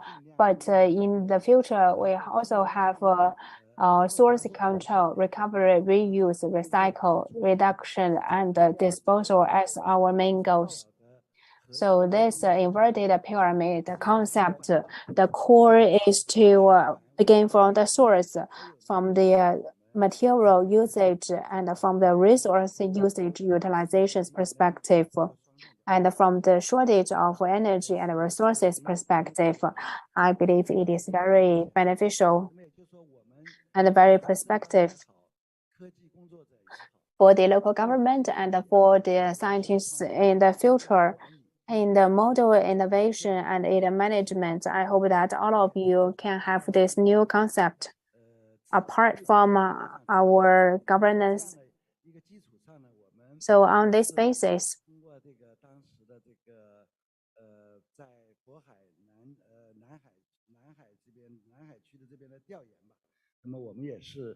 I hope that we can also solve all these problems. And we are faced with all these common challenges. The first one is harmlessness and reduction of resource into attraction needs to be enhanced. And the second is problem of recycling solid waste remains to be solved. And the recycling system of recyclable renewable resources is not yet perfect. And in China, there is a large amount of solid waste. And also recycling and the renewable resources system is not yet perfect. And for the solid waste, we need to solve the solid waste problem through the intelligent methods, including storage and including our disposal and including our treatment. It needs a cross-departmental cooperation, and all these are our bottlenecks. We also have the information intelligence level of solid waste treatment disposal of the whole chain is low. And we also lack the capital. And in the solid waste management, and economic benefits cannot be balanced, but it can also bring the social and societal benefits. If we add all these benefits, it can further promote our zero waste cities development.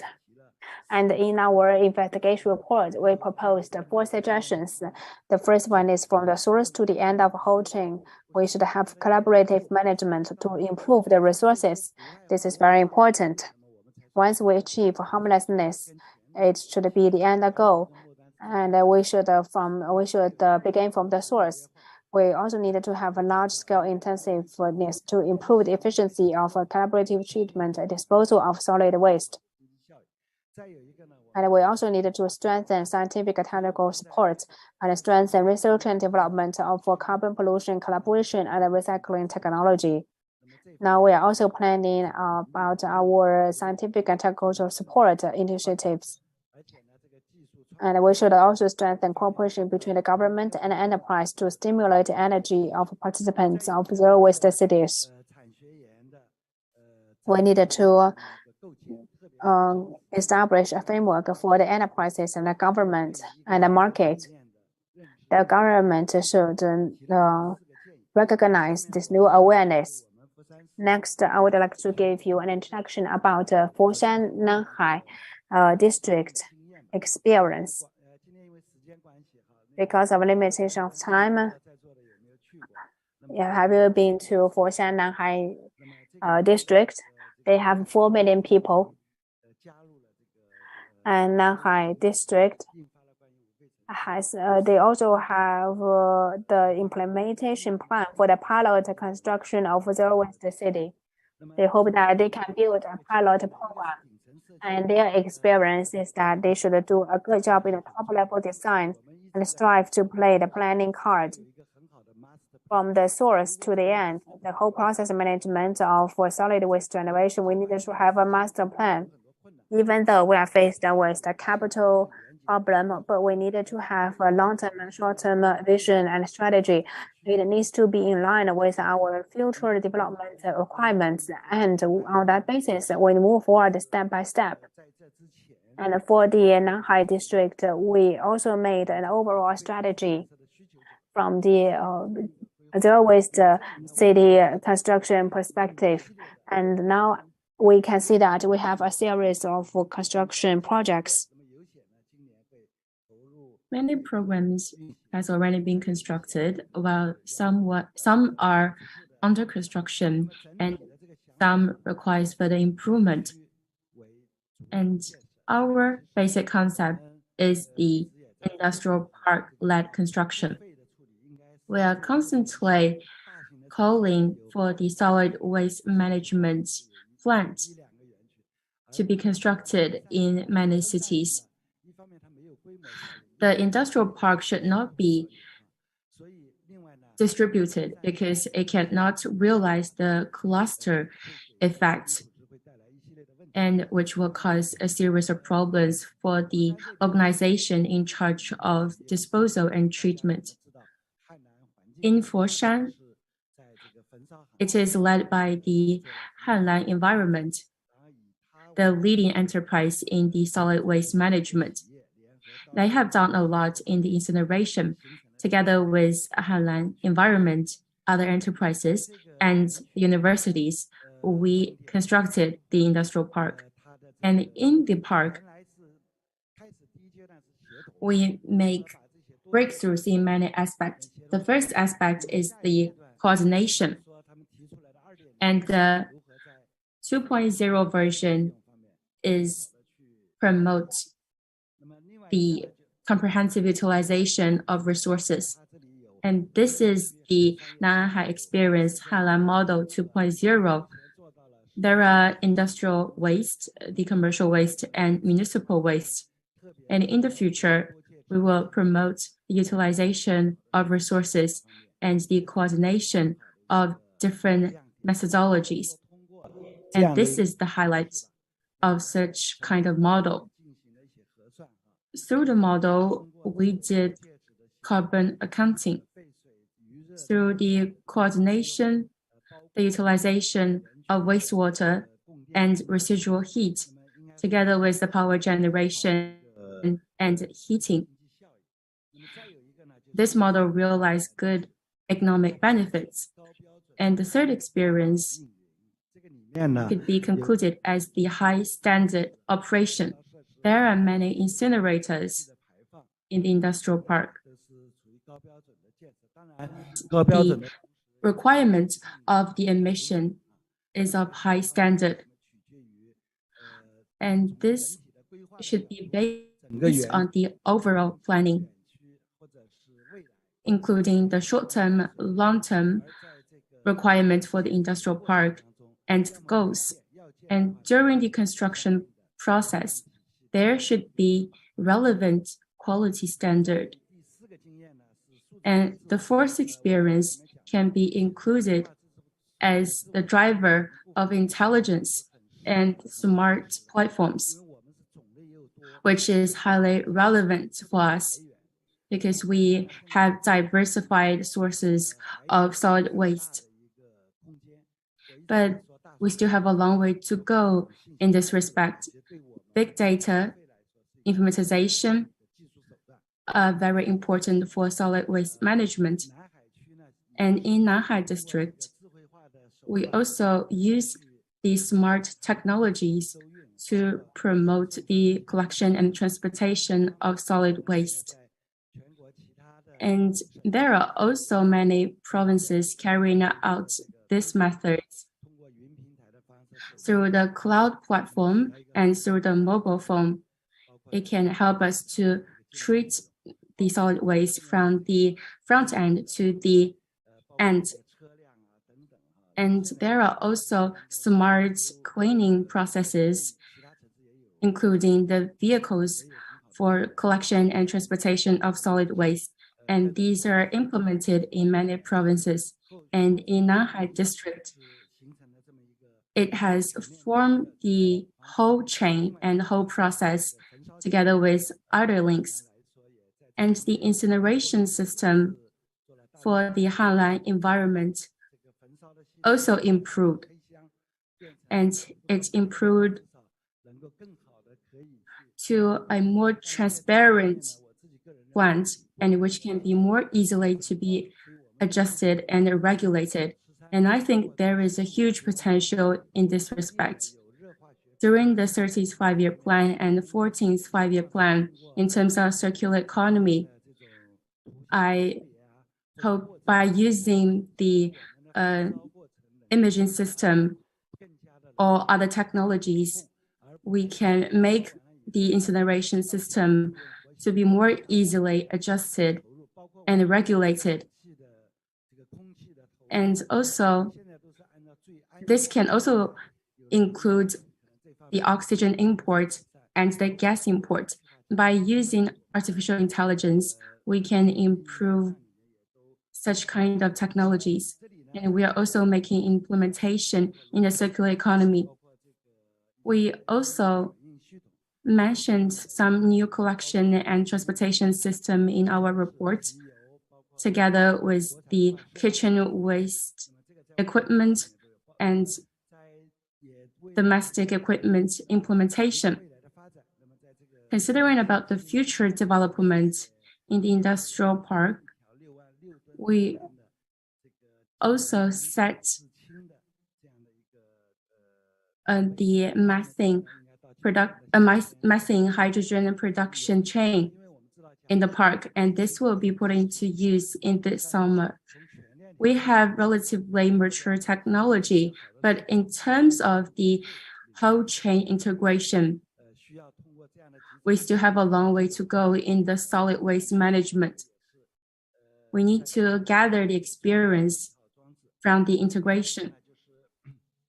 And additionally, we have put it into operation since March, the garbage sorting in Nanhai District, including the collection, transportation, and disposal. We are also making great improvements in the garbage sorting. And 7, we need the public participation in the solid waste management. Without the general public, this cannot be done successfully. Foreign countries did a good job in this respect because everyone needs to pay for the garbage treatment. And through open and transparent management and communication, the enterprises can be supervised and monitored by the general public, and it can also help to raise the awareness of the garbage sorting for the people. And it can also improve the recognition from the general public to the whole industry. We are making great efforts in this respect, including setting up some technological and education bases, and many other enterprises are doing their efforts in this respect.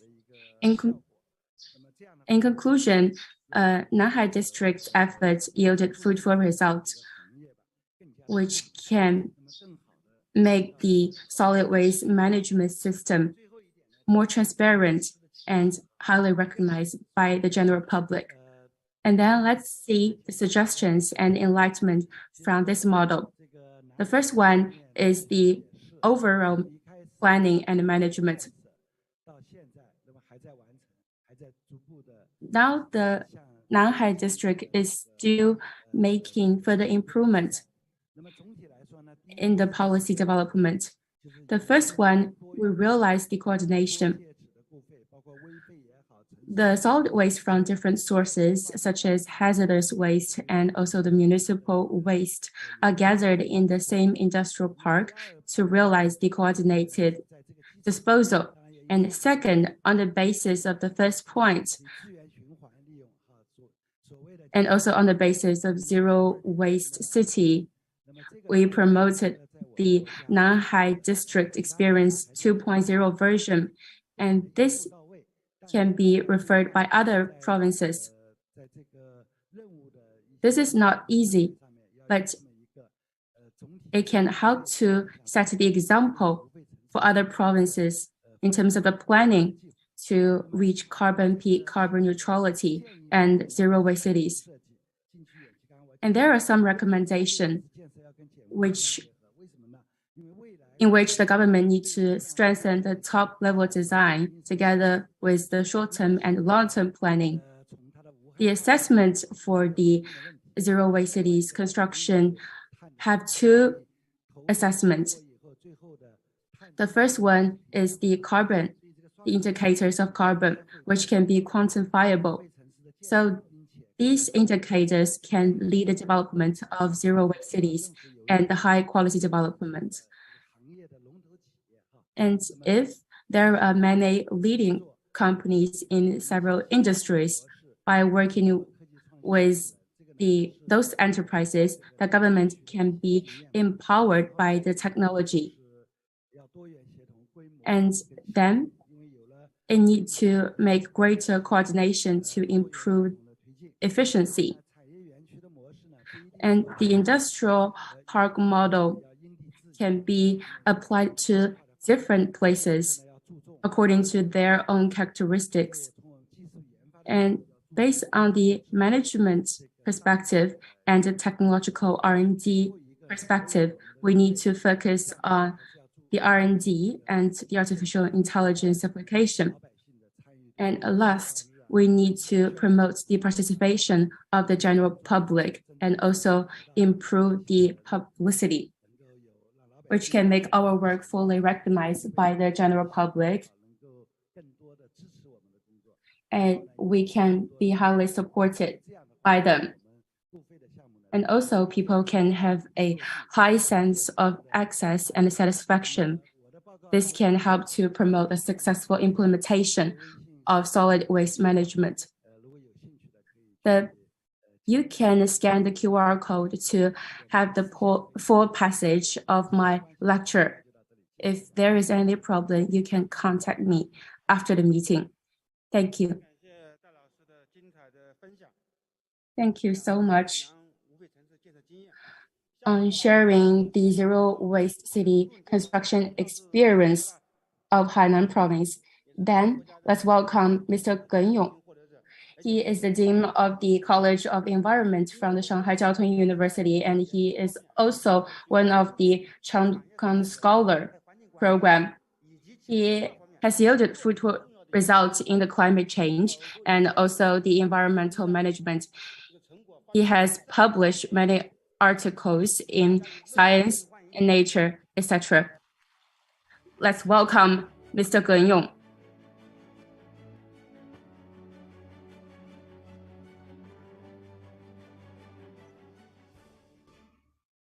谢谢陈校长啊，这个第二次站在上面。Thank you so much. Perhaps my topic is different from what you get.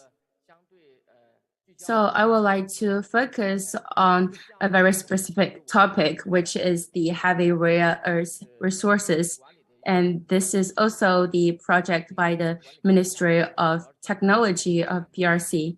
And we are mainly focused on the pathway development of renewable resources.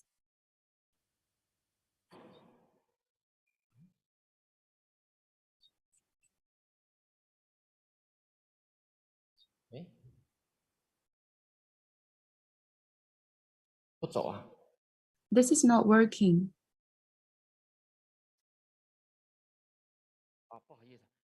Sorry for that. We know that the rare earth resources has been listed as the major minerals resource by many other countries, and China is attaching greater importance on the earth resources. China is once a big country with earth resources, but is not that strong in this respect. We have about 37% of the total volume, which carried about more than 70% of the market provision across the world. Let's talk about the characteristics and the usage of the heavy earth resources. Rare earth elements, a general term for scandium and other chemical elements. The rare earth elements has special characteristics with special atomic structure, so it can have rich electronic energy levels and excellent optical, electrical, magnetic, and nuclear characteristics. So it can be widely applied into the wind energy generation. And the traditional aspects are the metallurgy and chemical production.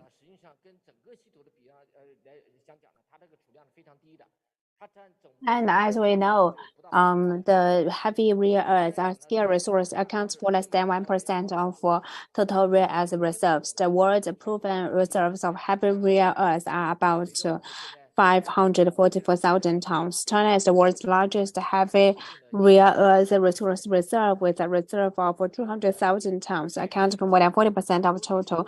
China is the main supplier of heavy rare earth resource. We also use illegal smuggling and mining methods to transport heavy rare earth. Now, the heavy rare earth resources are mainly distributed in the Yan-type rare earth mines in 7,000 provinces, including Jiangxi. And our research is based on the following background. We wanted to review and characterize the spatial temporal evolution pattern and internal circulation law of material flow of heavy rare earth resources in China. We want to evaluate and analyze comprehensive recycling potential of heavy rare earth resource. We want to forecast China's future and international future of rare earth resources. And we used 3 methods, including the logistic analytics and resource supply and demand forecasting. And the first step is to review the laws of the rare earth symbiosis. And secondly is assess the potential comprehensive recycling of heavy rare earth resources, forecast the coupling mechanism between the supply and the demand of heavy rare earth resources in China in the future, and identify optimal development paths of heavy rare earth resources in the content of carbon neutrality. And we used 3 methods. We used the material flow analysis to describe the law of space-time metabolism of matter. We used a scenario analysis to assess recycling potential of substances. We used the time series analysis to assess the coupling mechanism of future resource supply and demand. So now I would like to give you an introduction about our result. So this is about 2011 to 2020, our material metabolism law. In 2020, we had a medium import, but in the past, we import from other countries. And our total amount continued to increase. And our consumption structure is also being developed. And as you can see, there are different proportions. In the past, we used the heavy rare earths for the luminescent materials, account for more than 46% of total. In the past 10 years, with the transformation of upgrading of luminescent materials, traditional fluorescent products were gradually eliminated. The content of rare earth elements in luminescent materials gradually decreased. And heavy earth elements were the mainstream applications in magnetic materials and glass ceramics, accounting for more than 70% and 29.5%, respectively. At present, consumption of the structure of a heavy rare earth is still the stage where the primary products account for the majority, and high-tech materials are lacking. And now for our separation technology, we are among the first around the world. It is very difficult for us to apply this in our to apply the rare earths in our technology stage without the separation technology. But in the later stages, US and Japan have greater advantages. Now we mainly export our low-end products. So I believe that we need to further improve our high-quality products.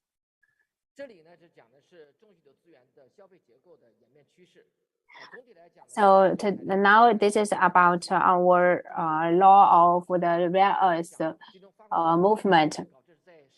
Magnetic materials, luminous materials, glass ceramics are the main consumption direction of the heavy earth resources. Among the luminous materials, they account for the highest proportion, and then it's glass ceramics, magnetic materials.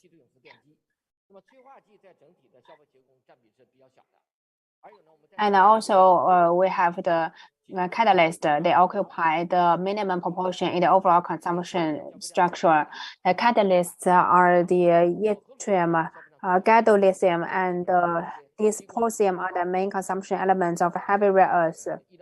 Holmium and lutetium are the two of the least consumed elements. And element abundance application scenarios together determine its consumption. So all these 9 heavy metals, they have a different proportion of priority. And from the trade perspective, we are the greatest supplier of the heavy rare earths in the world. The trade structure is mainly characterized by importing primary mineral products and exporting them in the form of intermediate final products after processing. From 2011 to 2020, China's exports of heavy rare earths have gradually declined, mainly due to policies and regulations. After China banned the mining of E-type rare earths, exports of intermediate products have gradually decreased. Now, we use the embedded technology to process the rare earth products.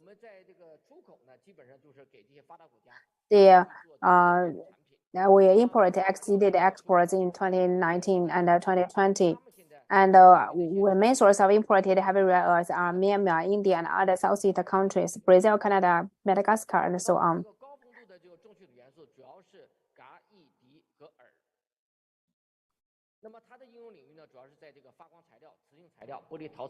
And now we mainly use the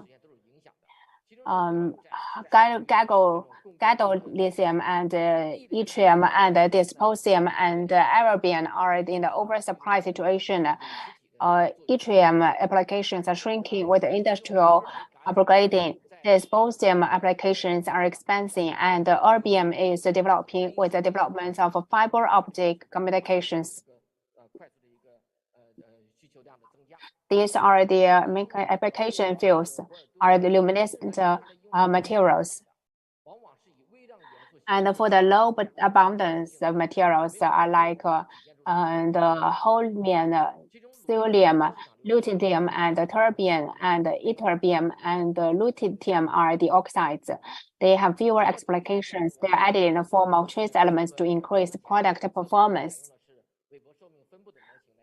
And now we also tested all these heavy rare earth materials. And we also have our heavy rare earth resource forecasting model framework. So we also had a demand forecasting, and our forecasts are based on the resources. We used ARIMA regression model to determine the supply of all these rare earth materials. And our method is our department analysis method. We have the emerging industry continue to expand. Carbon neutral. We also have the carbon neutral background. So for the heavy rare earths in the logistic retardation, luminescent materials, glass ceramics, the rare earths can be applied in all these industries. So we also built a prediction model by collecting 4 climate targeted scenarios proposed by research institutions. We included SPS, SAS, and so on. We hope that we can have the demand forecast in the heavy rare earth resource. And this is the result. Under the target of carbon neutrality, optical fiber materials and magnetic materials are the mainstream scenarios for the future application of heavy rare earth resources. As the climate goals require more low-carbon development, a greater demand for heavy rare earth resources, and a carbon neutral goal is the scenario in which demand for the rare earths will expand the most.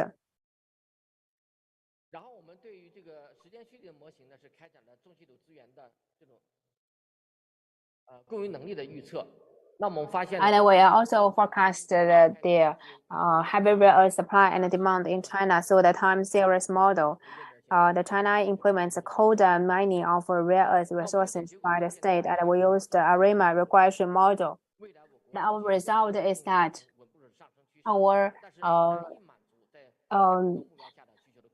we implement the quota mining of rare earth resource by the state. We set quotas that are highly relevant in time dimensions. According to the current rare earth mining mode, China's supply of heavy rare earth resources will steadily increase in the future. And how can we ensure our heavy rare earth resource supply under the goal of carbon neutrality?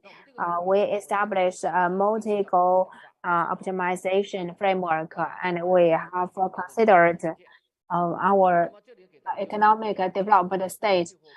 So now I would like to show you the result. In the content of carbon neutrality, the demand and the supply of heavy rare earth resources exceed the reserves. So it is necessary to seek alternative materials. In a higher, the climate goals require low carbon development, a greater amount of rare earths recycled, which exceeds the primary supply and amount for more than 50% of total supply under 2-degree temperature control scenario and a carbon neutral scenario. And according to the current heavy rare earth resource, if it continues to develop as predicted at present, it will not be able to meet the surging demand for the heavy rare earth resources in the future. Therefore, it is necessary to increase production capacity and establish a strategic reserve mechanism for the resource. And now in Beidou, we have about 1 billion cubic meters of reserves. And we also proposed policy suggestions. First of all, we need to ensure sustainable supply of heavy rare earth resource.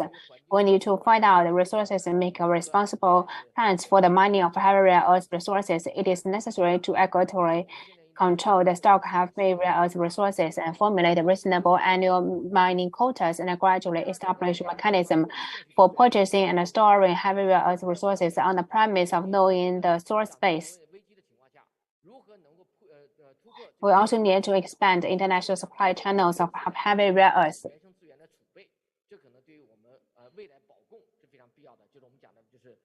It is very important for us to ensure the supply of the heavy rare earths. We need to seize the opportunity of domestic supplies and international supply. At the same time, we also need to give full play to its technological advantages as a powerful country in the heavy rare earth resources. Encourage domestic enterprise to go global. We should also focus on the import of regenerated heavy rare earths.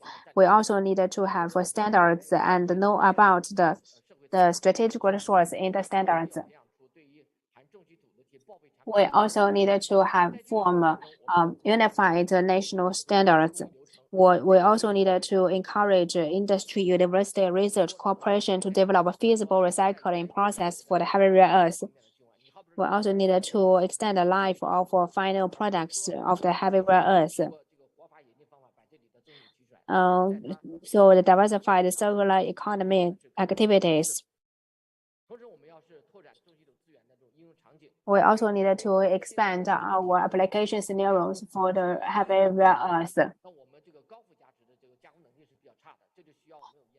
And we need to increase policy support, provide sufficient financial support and subsidies for the heavy rare earth research. We need to strengthen the top-level design of the heavy rare earth resource industry. So in the future, we do not need to buy from other countries. Rare earth is a strategic resource. Without the government support, it will not be able to develop. So the small and medium-sized enterprises needs to be eliminated. The state-owned enterprises needs to do its job. To improve the total energy usage efficiency of the heavy earth resources and can also promote the whole industry development. But our research has many limitations, which is based on the current database about the domestic products. And we are also using the in-country foreign data. But this data can only be limited into the domestic usage. And we are doing research mainly from this method. So it is quite difficult to gain a very comprehensive data. And because of the limited funding, I only bought the data ranging about 10 years, which cannot cover the whole century heavy earth resources utilization. And we also have limited number of samples in the prediction model, and there might be some prediction errors. And in the future, we need to be extended in this aspect. So in the future, we need to expand the timescale and the scope, considering China's status in terms of the heavy earth resources. And if we can divide our timescale into every year or every month, we can improve the accuracy and the precision of our research. And we are not considering about the external factors such as the technological development and also the economic growth. So our prediction is only based on the current development of technologies. And in the future, there might be some disruptive technologies which can help us to reduce our reliance on the heavy earth resources. Thank you. Thank you so much, Mr. Ge. And then let's welcome Mr. Yang Jianxin, the academician from the CAE. And he is also the Vice Director of the Environmental Committee of CRISIS. And Mr. Yang is mainly focused on the industrial environmental protection and also the database exploration. And he also made huge contribution in terms of the material metabolism. Let's welcome Mr. Yang. Good afternoon, and thanks for the kind remark. And I'm very honored to be the moderator Me and my team is mainly focused on the research of solid waste management and the life cycle. And there are still 4 aspects to come, but because of the time limitation, we need to speed up. And I'm so familiar with the following 4 experts, and I hope our experts can give us highlights in about 20 minutes. Now, let's welcome Mr. Beidou XI, the Vice Director of the Chinese Research Academy of Environmental Sciences. He is mainly focused on the research of wastewater recycling, the waste management development, and he participated and led many national programs, and also filed many patents and also submitted more than 100 articles. And he also won a series of prizes. And today, Mr. Xi will give us a speech on the topic of the thoughts of carbon reduction, pollution control, and coordination with the efficient increase and high quality development. Thank for the kind invitation and introduction. I'm so sorry for not being with you offline. And today my topic is the thoughts on the pollution control and carbon reduction together with efficiency increase and high quality development. The first aspect is the mission and requirements for the pollution and carbon emission cut. The second is the scientific problem and some technological bottleneck. Carbon emission cut and pollution control are the national strategy, and it is also the new journey for the eco-civilization construction, which can help China to promote the comprehensive green transformation. And we should also promote comprehensive and systematic treatment to reduce the solid waste from the source and also cut carbon emission and pollution. Science can support the green and low carbon development, and it is quite urgent to meet this goal to improve the quality of the environment. On the left, we can see that the per capita GDP in terms of the energy intensity of China is still higher than those developed countries. And the time for carbon peaking and carbon neutrality is shorter than developed countries in greater challenges. So China's carbon emission is still on the rise, which poses great challenges for us. Every year, the carbon emission by the fossil fuel combustion ranked the top across the world, accounting for 8% of the total. So under the dual carbon goals, we are facing great pressure on the improvement of environmental qualities. In Beijing, Tianjin, Hebei region, we significantly reduced the PM 2.5 particulate matters, and it is also similar in other regions in China, but there is still a huge gap between China's level to the US average and also other international organizations' requirement.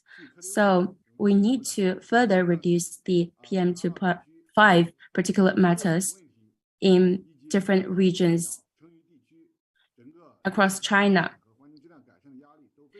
And so we are facing severe challenges and high pressure of improving the environment quality.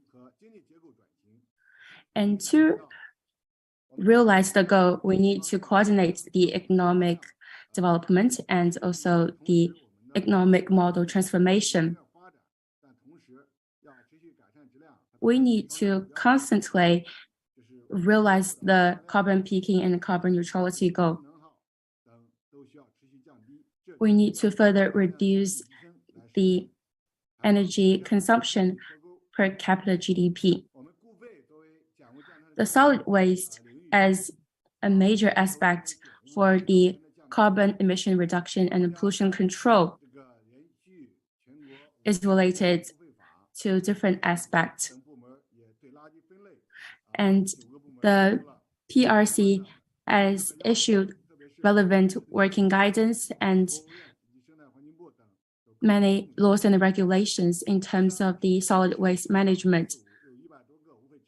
And based on the 13th five-year plan's achievement, we also added more than 100 zero-waste city construction in the 14th five-year plan. So solid waste and carbon emission have the same source, and we need to coordinate the management, which can help us to realize the carbon goal concurrently. So zero-waste city and the carbon emission reduction and pollution control systematic reformation. We rank the top in terms of the solid waste production and the total volume across the world. We're also facing great challenges in terms of carbon dioxide and methane, etc. So solid waste reduction can help us to improve the environmental quality. The NPC also discovered that the solid waste would cause a huge impact on a wide scope of industries. We can see the newly added solid waste reach 11 billion tons every year, with relatively low comprehensive utilization rate. More than 70% of the solid waste, including the straws, etc., is facing a great difficulties in promote the comprehensive development, and it is highly relevant to improve the environmental qualities. We generated a large amount of solid waste every year. It is abundant in resources such as carbon and nitrogen. But if we cannot treat the solid waste properly, it will be hazardous to the water, the soil, and the environment. So we need to promote the resource utilization and reduce the pollution. And it is highly relevant to promote the balanced development. And most of the organic solid waste is directly or indirectly from the soil, and it will be decomposed to the small matter.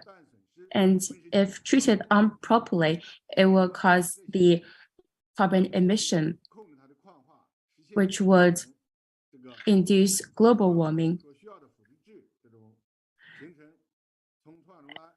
And we need to promote the closed loop of the solid waste treatment and to maintain the carbon balance of the soil.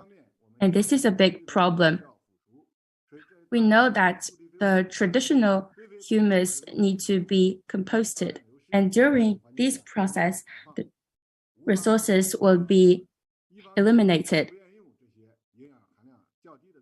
And some matters with low nutrition level cannot be utilized. And we also face a huge depletion of humus and those organic matter. We are facing a huge risk in this aspect because constant utilization would break the balance. So how can we promote the coordination between the resource utilization of organic solid waste and the carbon emission and pollution cut? On a theoretic basis, through different scientific methods, we found that the course for the nutrition losses would from the front end to the middle and the downstream end, which can not match in terms of the time and also nutrients. So those lignin would also produce other matters which would synthesize with those monomers and then produce high quality humus acid. And we should have the precise abatement, the precise identification of nitrogen changes and collaborative control of secondary pollution during the directional humidification. And this picture shows the nitrogen conversion and the odorous gas control. And through the targeted and also directional management, we can reduce the gasification of nitrogen and also control the secondary pollution. And additionally, in the face of some challenges, we are using the biological enhancement directed humidification and carbon, nitrogen, and phosphorus recycling techniques for enhanced regulation of phosphorus promoting component activation by phosphorus solubilization bacteria. And we are also promoting diversified methods to reduce some pollution problems. After having this process, we need to have the stable product and the stable environmental control. Through our research, we have developed a complete set of technical equipment of automatic feedback, dynamic backmixing oriented humidification to achieve high value of biological enhancement. And this technology is highly advanced compared with Germany, Spain, and other international mainstream technology, which can help to improve our energy efficiency. And this is the case in the Nanjiang Water Source Protection Zone. Create a new model of the solid water soil cooperative treatment of organic solid waste resources, which can help us to balance the carbon and nitrogen resources cycle and coordinate pollution reduction and carbon reduction. And through these years of implementation of our efforts, we reversed the 30-year decline in the cultivated land quality in the water source area. And we also promote the reversal of cultivated land ecological asset value from low to high. And we also realized the green and high quality development with clear water, great soil, and sweet fruit. And we significantly reduced the carbon emission. And also from the source carbon emission cut, and through the deep techniques, we realized the high quality development. We utilize different advanced technologies and also the interdisciplinary integration of information, biological materials, which help us to promote the pollution and carbon reduction. And it is urgent to integrate the frontiers of biology, materials, data, artificial intelligence, etc., to form the closed loop cycle. From the source, we need to reduce the solid waste production. And also, we need to recycle and optimize the carbon, nitrogen, and other materials. And at last, we need to coordinate the production with the river region environmental protection to realize the multi-organic solid waste treatment and also the ecological development to promote industrialization.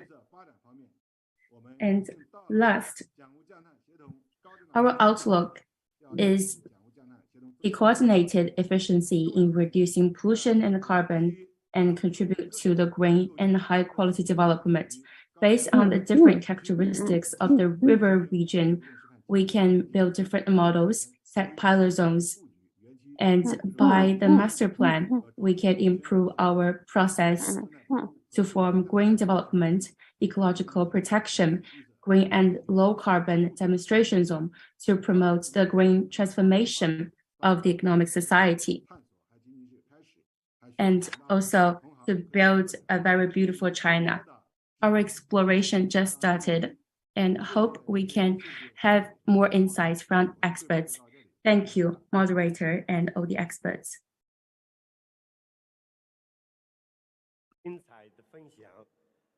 Thank you very much for your sharing. Next, we would like to invite Chen Guanyi. Because we are very familiar with Professor Chen. He's the Dean and Vice President of Tianjin University of Commerce. Professor Chen is primarily engaged in the solid waste management, environmental protection, and technology. And he also has undertaken key focus and cooperation and researches. And he also has made a lot of results. He is going to talk about heat and biomass technology development under the dual carbon technology.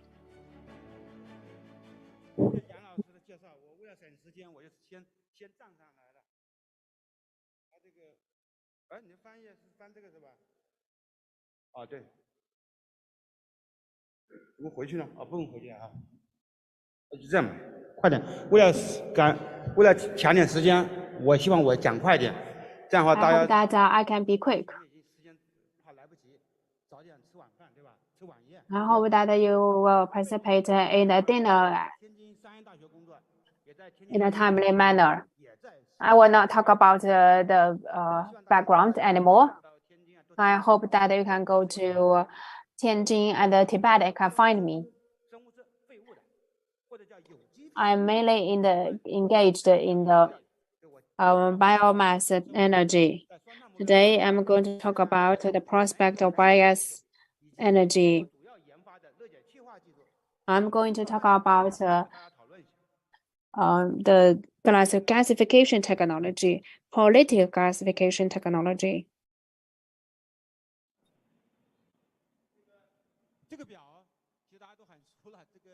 You are very familiar with this chart. Our country will propose 2020, 2030, 2060 dual carbon goals. So EU countries and US takes longer time than us.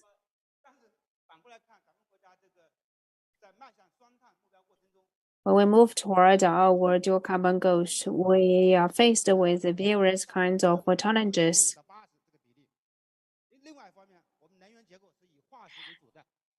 Our energy is dominated by the chemical. So we think that energy mix transformation is very important for us to achieve dual carbon goals. Dual carbon goals, in order to achieve this goal, energy is the main proportion. Energy is the main pillar to realize that goal. In the morning, we also talked about our carbon sequestration. We also talked about the greenhouse emissions. From this angle, pollutants reduction can contribute to the dual carbon goal. So how can we transform our energy mix? I believe that biomass is a very important focus.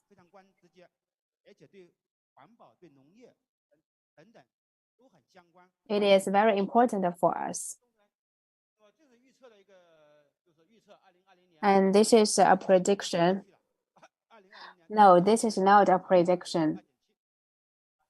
In 2020, our biomass account for about 2.7%, and we're going to have a full-time development of the biomass development. And where does the biomass come from? In the next 10 years, I predict that it comes from our biogas raw material. So it means that environmental protection industry will become the main source. In the future, we're going to have a lot of kind of biomass raw materials. We have the different kind of generations of biomass, and we are at the second generation. From the energy's perspective, biomass can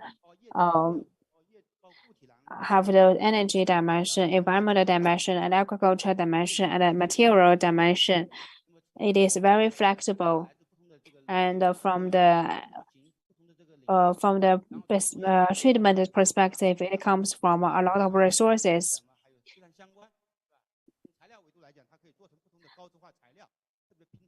And our biomass can produce different kinds of raw material substitution. Now I attach great importance to the biomass energy because it has multi-dimensional effect. Now I would like to talk about the gasification technology. I was very perplexed in a certain state, but now I find out that it is very active. So gasification technology, it includes different kinds of technology. We can control its content. We also can control its technology. So I thought the time is up.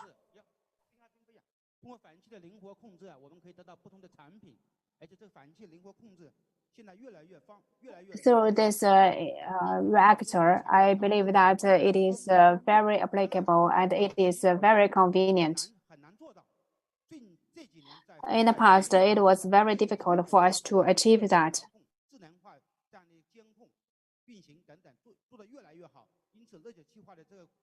So the gasification technology has multiple forms, and it is easier for us to realize.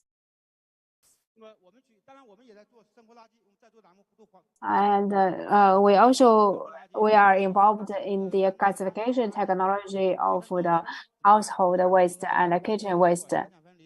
Now we also divide them into different states. We have a highly efficient separation technology. We use the waste heat recycling system. Electric gasification can effectively transform high water biomass such as kitchen and household waste.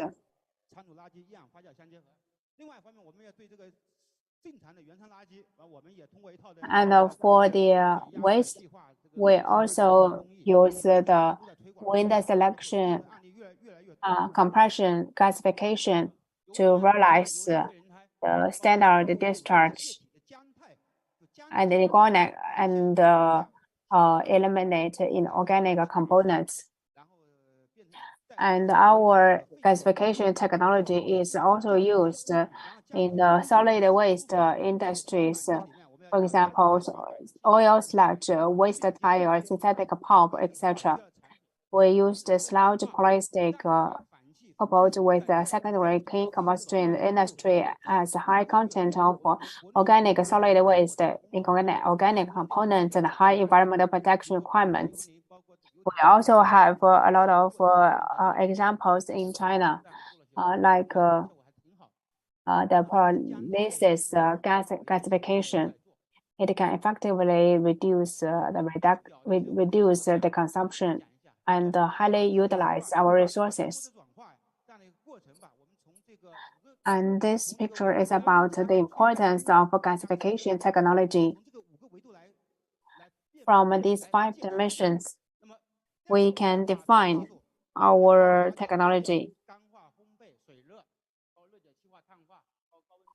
For example, we can use the landfill, drying, baking, compost fermentation, and so on. All these biomass treatment and utilization technology can be put on this picture. And all this technology can be put on this picture.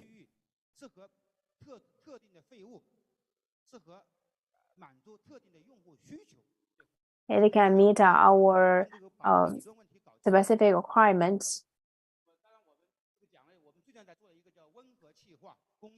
And we also have another gasification technology. So this gasification technology, we can generate gas and hydrogen, biogas. In the past, they are in conflict with each other. If we produce gas and hydrogen, we cannot produce very good biomass. Now we can produce all these things together. It was very difficult in the past. We needed to adjust oxidation intensity and build a gasification process and realize gas carbon co-production. Now we are solving this problem. And our gasification technology is also being applied in the flexible scale and the diverse equipment design.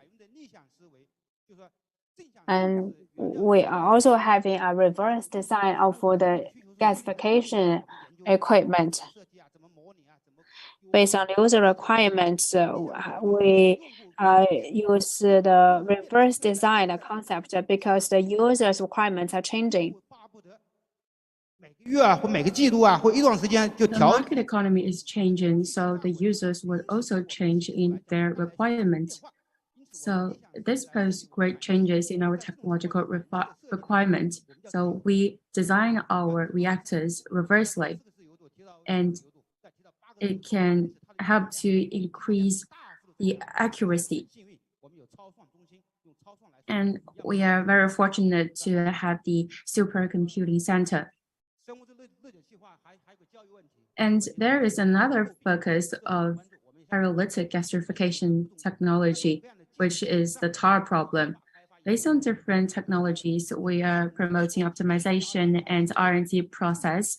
We are using many technologies.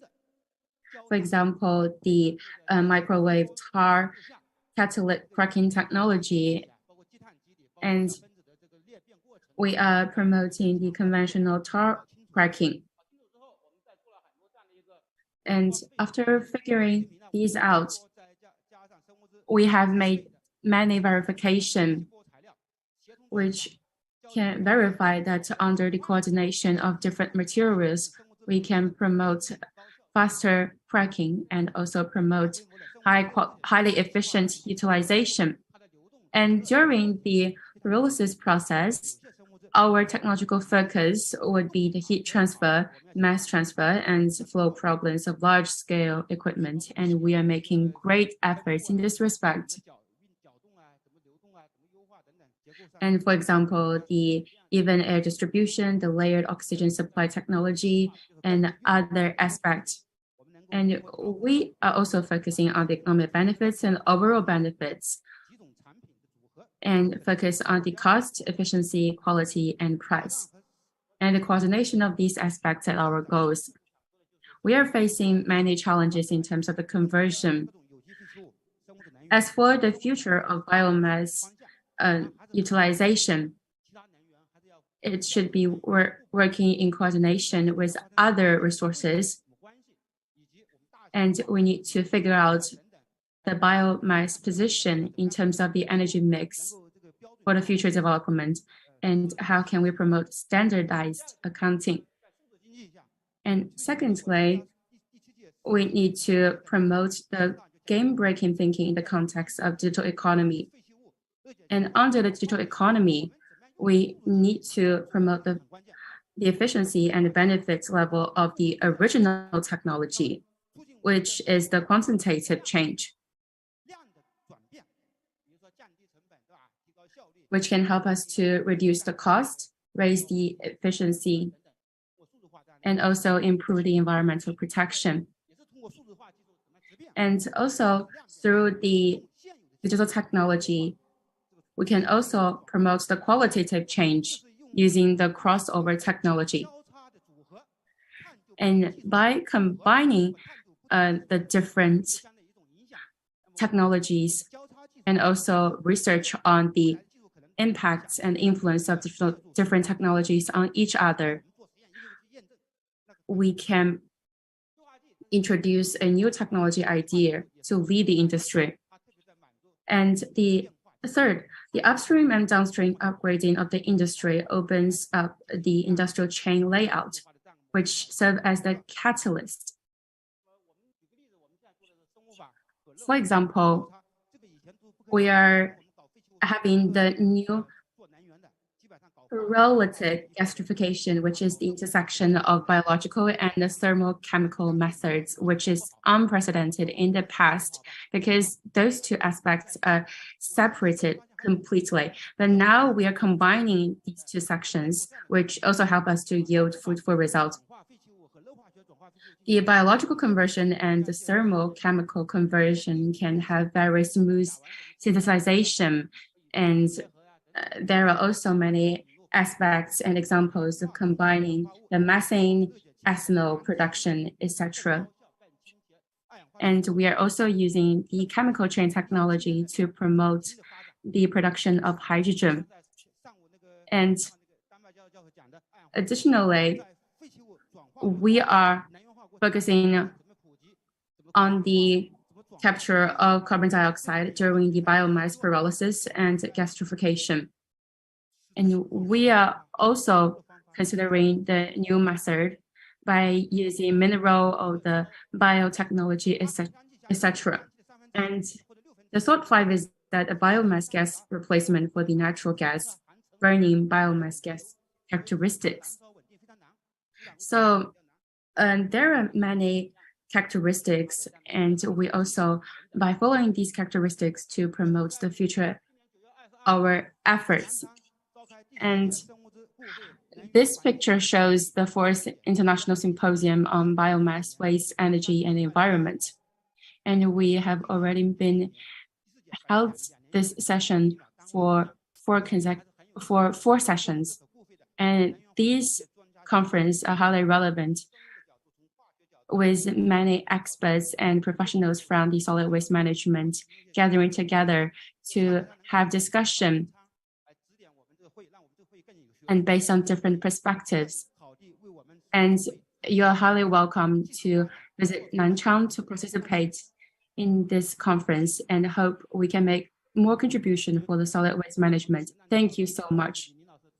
Here is my acknowledgement to my team, and they have spent a lot of time in my presentation. Thank you so much. Thank you so much, Mr. Chen. Very precise and informative sharing and presentation. Then let's welcome Mr. Li Guangming from Tongji University. He has been dedicated in the research of the solid waste management process treatment, and also has done a lot of research in terms of the solid waste management yielding fruitful results. And he is also from the College of Environmental Science and Engineering of Tongji University. And he was in charge of scientific research, teaching and lecturing of relevant aspects, and also promoted the development and management of the cooperation between the industry, the academia, and enterprises. Let's welcome Mr. Li.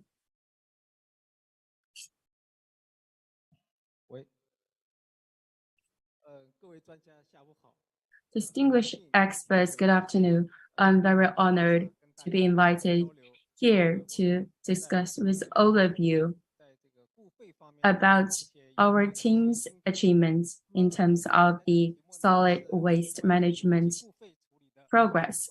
And today, I would like to talk about the carbon flow in the treatment process of organic solid wastes. I would like to share with all of you our insights and experience of our team. Here, I would like to talk about the 4 aspects. The first one is organic solid waste treatment technology. The second, the carbon flow in treatment process of organic solid wastes. And how can we treat carbon emission in terms of the whole process? We all know that the carbon emission is a hot topic in recent years. And for China, we started our focus on carbon emission since about 2019, with the whole academia focusing on the carbon emission. And after the past several years, our carbon emission treatment is on the right track. And more than dozens of years ago, there is a heated debate in terms of the carbon emission. But after the research of the past dozens of years, in terms of the energy environment, carbon emission still remains quite important. We chose several pathways, including the UNIPCC report methodologies and some theoretical analysis and calculations. But how can we take a right stance in terms of carbon emission and the carbon emission in the organic solid waste disposal? We need further discussion in this respect.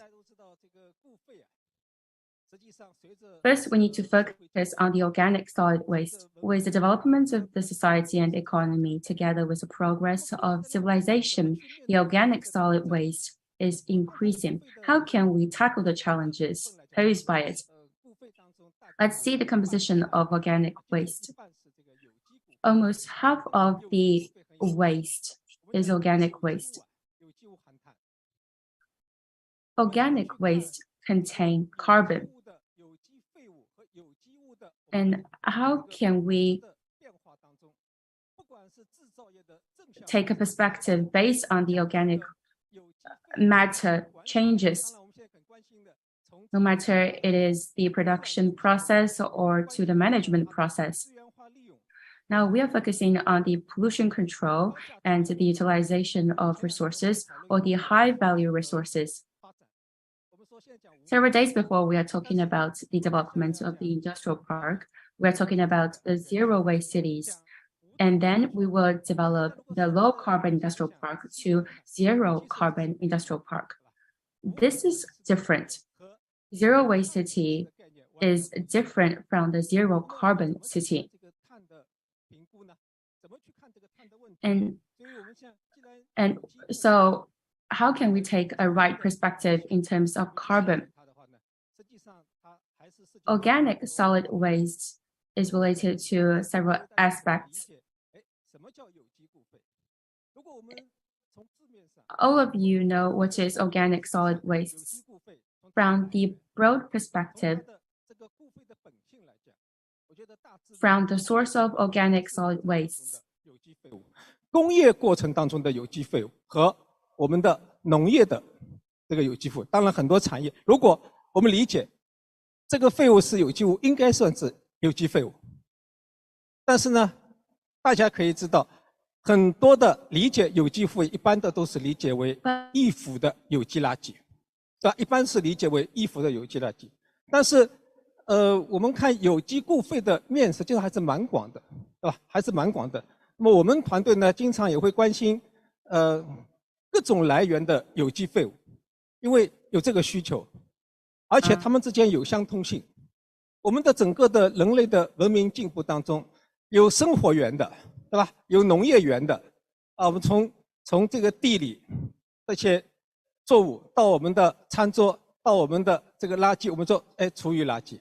但是也有实际上主要是从石油这个化石燃料得到的这些合成的有机物。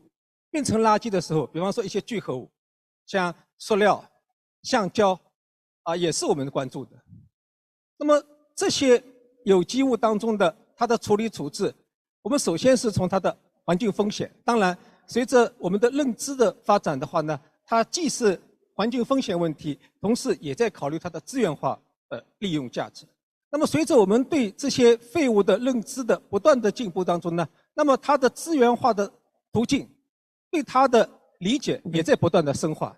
所以我们说，这个垃圾分类以后，湿垃圾，从我们说上海可能影响大一点，其实我们说湿垃圾老早就开始大家去关注了，但是真正的关注，变成一个大家很关注的一个话题的话，还是19年以后，对吧？19年以后，我们垃圾分类突然的湿垃圾这么多，那么怎么去来进行解决它的资源化，解决它的这个环境污染的问题？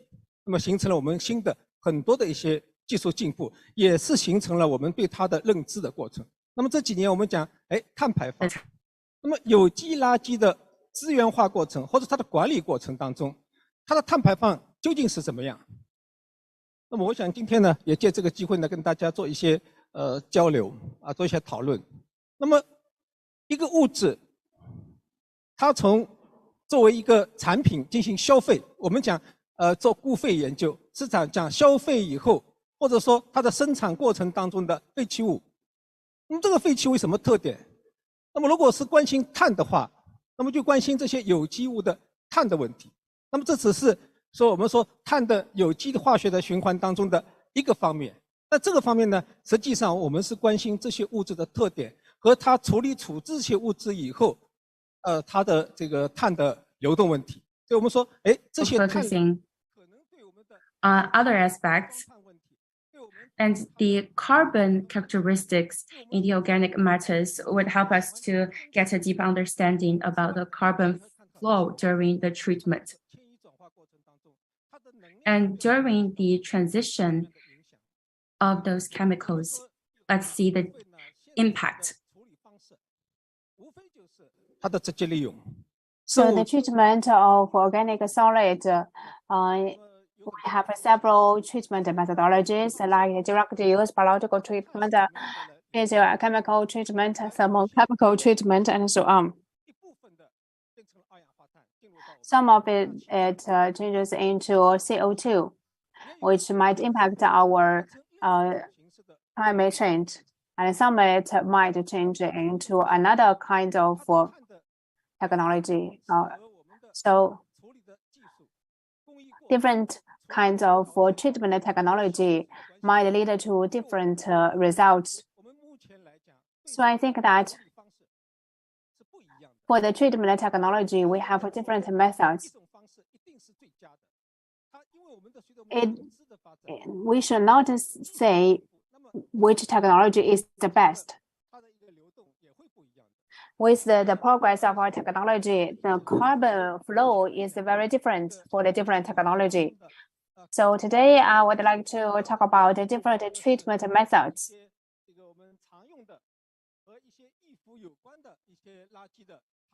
I would like to talk about the technology which is related to the carbon emission. For example, our earliest treatment technology like landfills, composting, anaerobic digestion, and so on. So what about the carbon emission? Its internal energy and external energy is also worth discussing. So now let's have a look at the anaerobic digestion technology. We also talked about the anaerobic digestion. Why is it a mainstream technology? Because it has different angles. And our key R&D plan also has this major. Why is it a key focus for us? For this kind of anaerobic digestion, it actually relates to the homogenization, digestion, odor reduction, and sanitation, nutritionally defined product, and so on. And so how do we view this carbon emission problem? I would like to select this example. About 40% of the carbon is residued in our solid waste, and some of it has been transferred to the liquid waste. About 30% of the carbon is transferred to a new material, which is called methanol. So this is an anaerobic digestion process.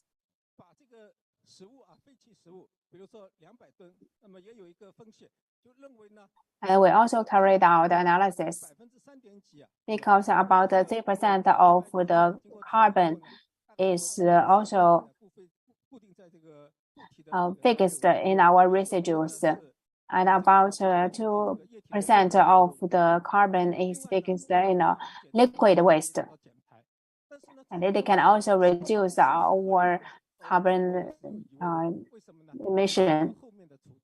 I also hold a suspicious attitude about this method. There is also an industrial chain problem. My thinking is that carbon balance needs to be discussed, needs to be thought. It is not a simple analysis of simple factors because it's different than our compared with our traditional technology. And also composting, it converts organic waste into the stable carbon. It relates to the carbon emission. It also relates to our carbon materials. How do we reserve it? The final product contained is beneficial to improve soil fertility. So I think that it will be very interesting for us to talk about it. And we'll also talk about the insect biotransformation. Sometimes we say that it is a good choice, but sometimes it has some risks, and we need to control the scale. And they are very interesting analysis. For example, about 40% of the carbon is remained in the pupa, and about 50% carbon can move to compost. 40% is emitted in the environment. And different angles lead to different thinking. Now let's have a look at the different kinds of thermal treatment. For example, the thermal treatment for the waste of the farmers, for the rural areas, we have slow treatment, quick treatment. Actually, there are a lot of experts talking about this kind of carbon emission. I think that it's highly related to our technology. So now I will not talk about it one by one. This is an example. This is a carbon abatement technology. And some might say that it also has a carbon emission reduction effect. And then we can also use the gasification method.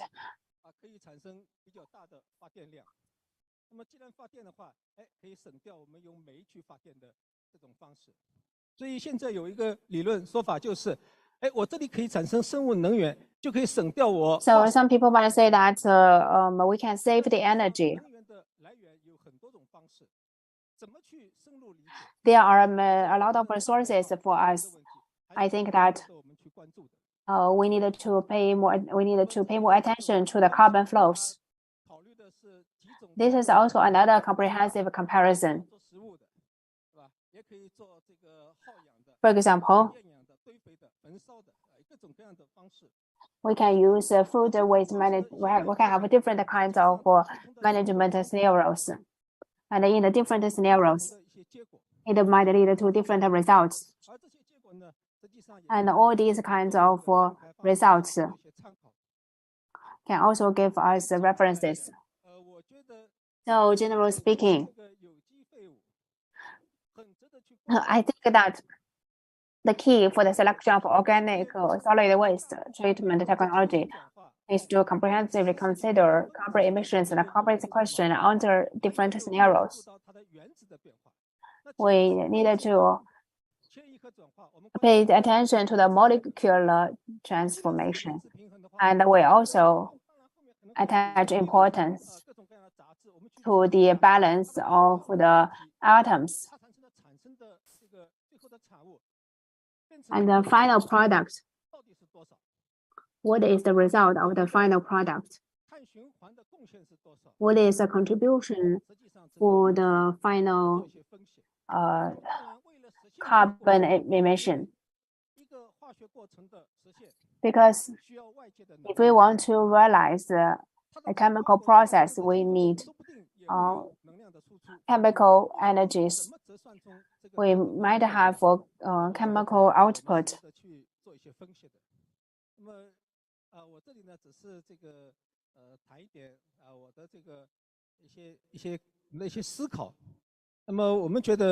有机固废的这个处理处置和资源化过程当中的碳排放问题和我们的技术进步、处理效率各种因素。I think that we needed to consider technology efficiency and other factors. Thank you. 非常感谢李教授精彩的分享，跟我们分享在有机固废处理过程当中的碳流动，尤其。Thank you very much for your introduction. He talked about organic solid waste treatment process and carbon flow. It is very meaningful for us.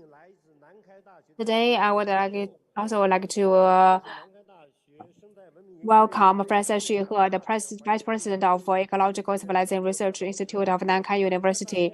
He's the doctor of the Nankai University from Statistical Institute. He is also the expert from the Tianya 131 project. He is also the expert of the Tianjin IPCC review committee expert.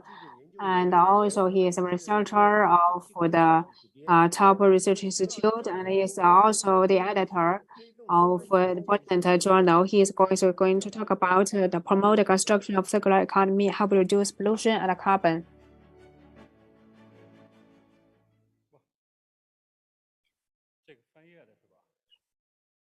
这个时间关系啊，今天我是最后一个讲。 Because of a limitation of time, I'm the last speaker. First of all, thank you very much for the introduction. I will move very fast. Today, I would like to talk about our dual carbon goals and how to reduce the pollution and carbon. 介绍一个尾矿资源化的减煤降碳，结合这个例子给大家谈一谈。那么主要的内容。 Today, I would like to talk about an example, the main content, including the following parts. So first of all, let's have a look at our background to 2050. Our solid waste compared with 2020, we are going to increase by 50%.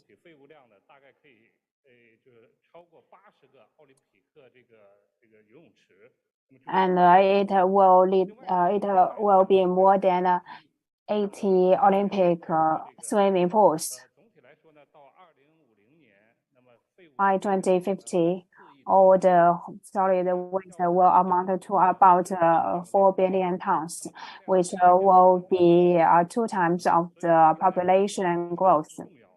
So it will be more important for us to solve the solid waste problems. Since the 14th five-year plan, we have made a lot of efforts. For example, the promotion of the zero waste cities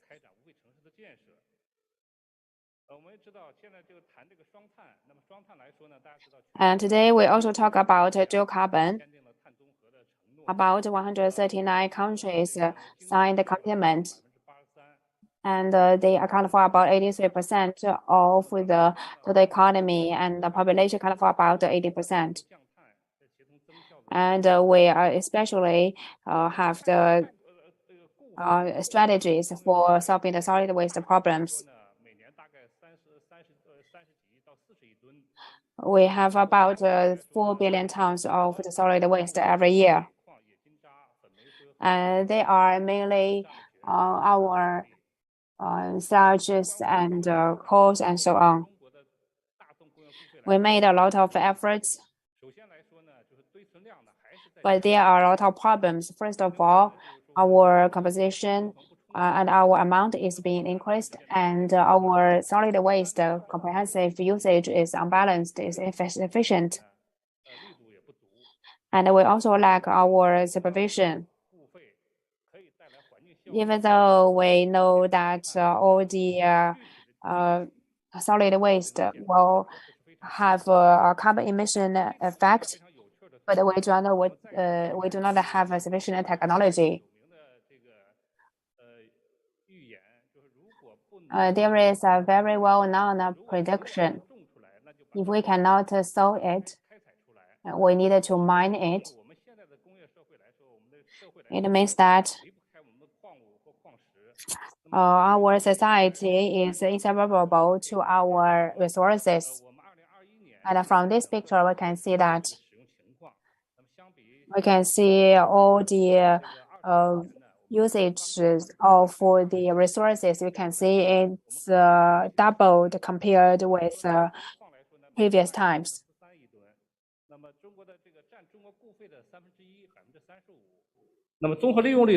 China produces a larger amount of the tailings, and there are more than 14,219 tailing reservoirs of various grades, and with a total amount of 20 billion tons of tailings, covering an area of 1.1 million. And among all kinds of tailings, non-ferrous metal tailings have the greatest pollution potential, because the residual non-ferrous metals in non-ferrous metal tailings are potential sources of heavy metal pollution. Considering the output and pollution potential of tailings, the representative copper tailings were selected as the research object. Across the whole world, there are about more than 3 billion tons of tailings produced across the world, and China, more than 300 million tons, mainly in Tongning, Jiangxi, and Yunnan province. And then let's look at the research methods. The recycling of solid waste is to clarify the law of material metabolism and assessing the environmental impact of recycling, and I will not go into the details.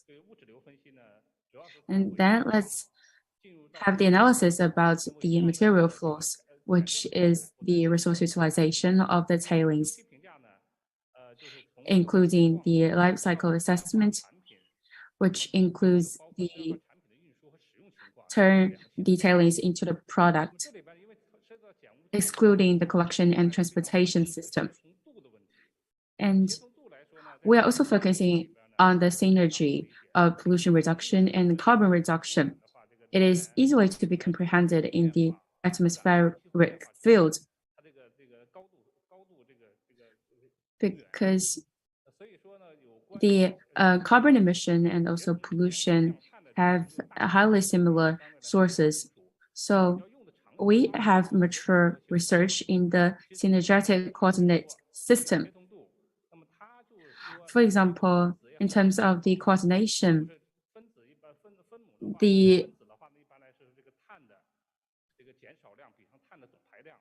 there is a very easy way for the synergetic coordinate system.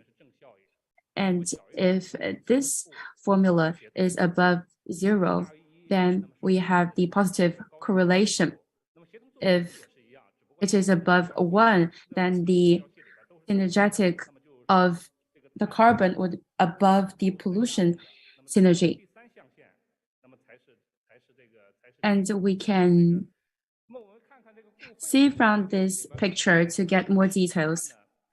And in terms of the solid waste field, we also conduct the research on the synergetic pollution reduction and carbon reduction. And based on research, we promote a new method. Solid waste is not the same as the atmosphere. And through the life cycle assessment, we got a series of results. We define the synergy as the synergy based on the different environmental elements.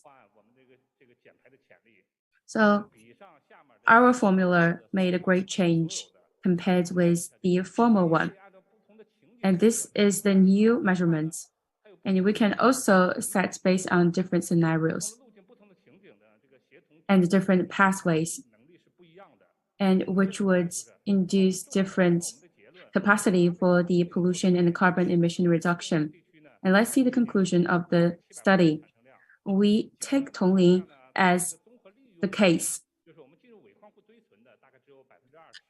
There are about 7 million tons of building materials every year with a utilization rate of about 80%,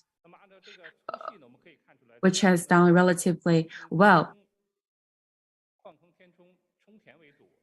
And about the mineral pit refilling is accounted for about 50%, and the cement production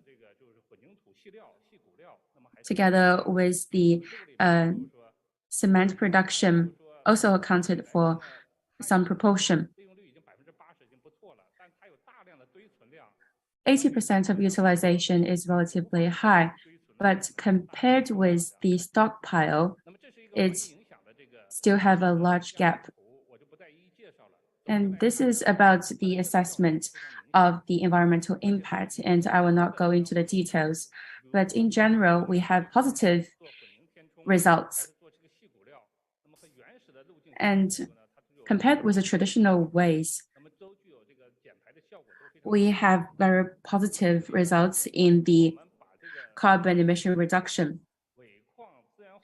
And if we can form the whole industrial chain of the tailing resource utilization, we can consume a larger amount of tailings and also reduce the environmental impact.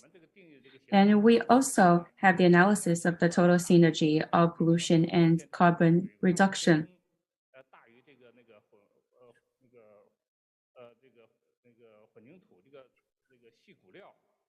And we can see from this formula and also see more details in this chart.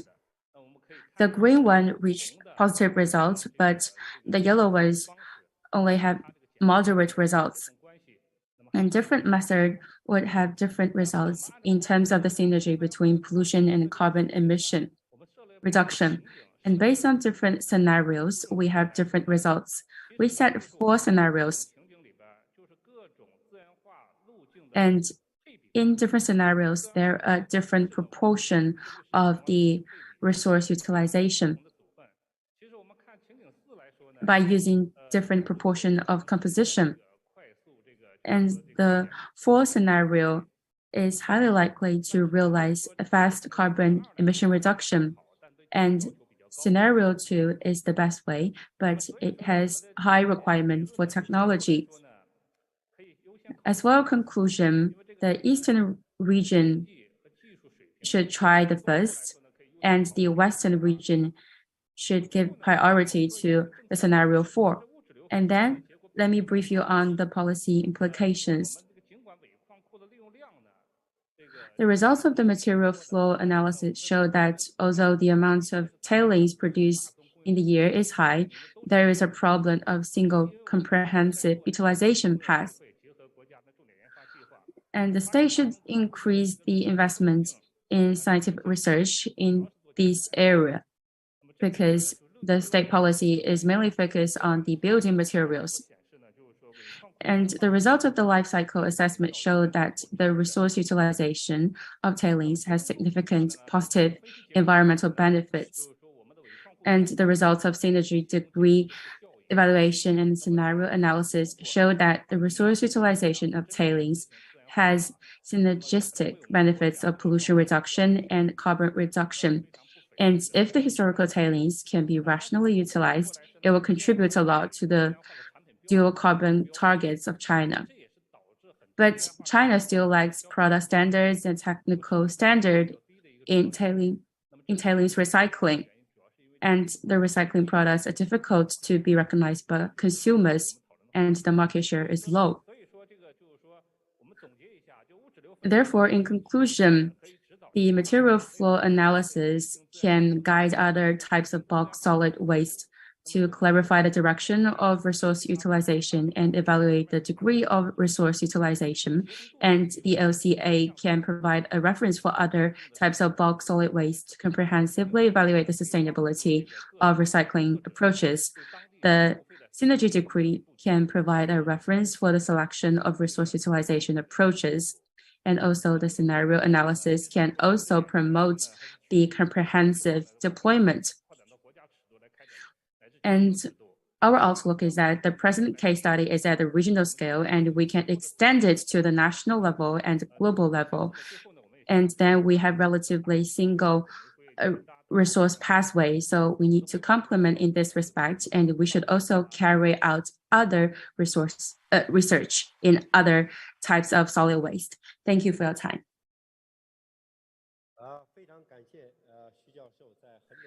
Thank you so much, Mr. Xu. And thank you for your informative and precise experience and also recommendation in the solid waste management. I would like to extend my sincere gratitude to 7 experts for sharing their experiences in terms of the zero waste cities and the solid waste management, together with the pollution and the carbon reduction. And especially those 4 aspects who can give us their highlights in a very short period of time. Let us applaud their informative presentation. And I would also like to extend my gratitude to all the experts, leaders, and colleagues to attend this forum today. And thank you for your support during the conference. And I would like to announce the successful convening of the discussion section of this conference cannot go without your support. And this forum can serve as the platform for your discussion and exchanges, which can also inspire you for the future research project and development. And here, I would like to thank all of you, all the experts, and thank you for your participation. I would like to announce the closing of this afternoon's conference. Thank you so much.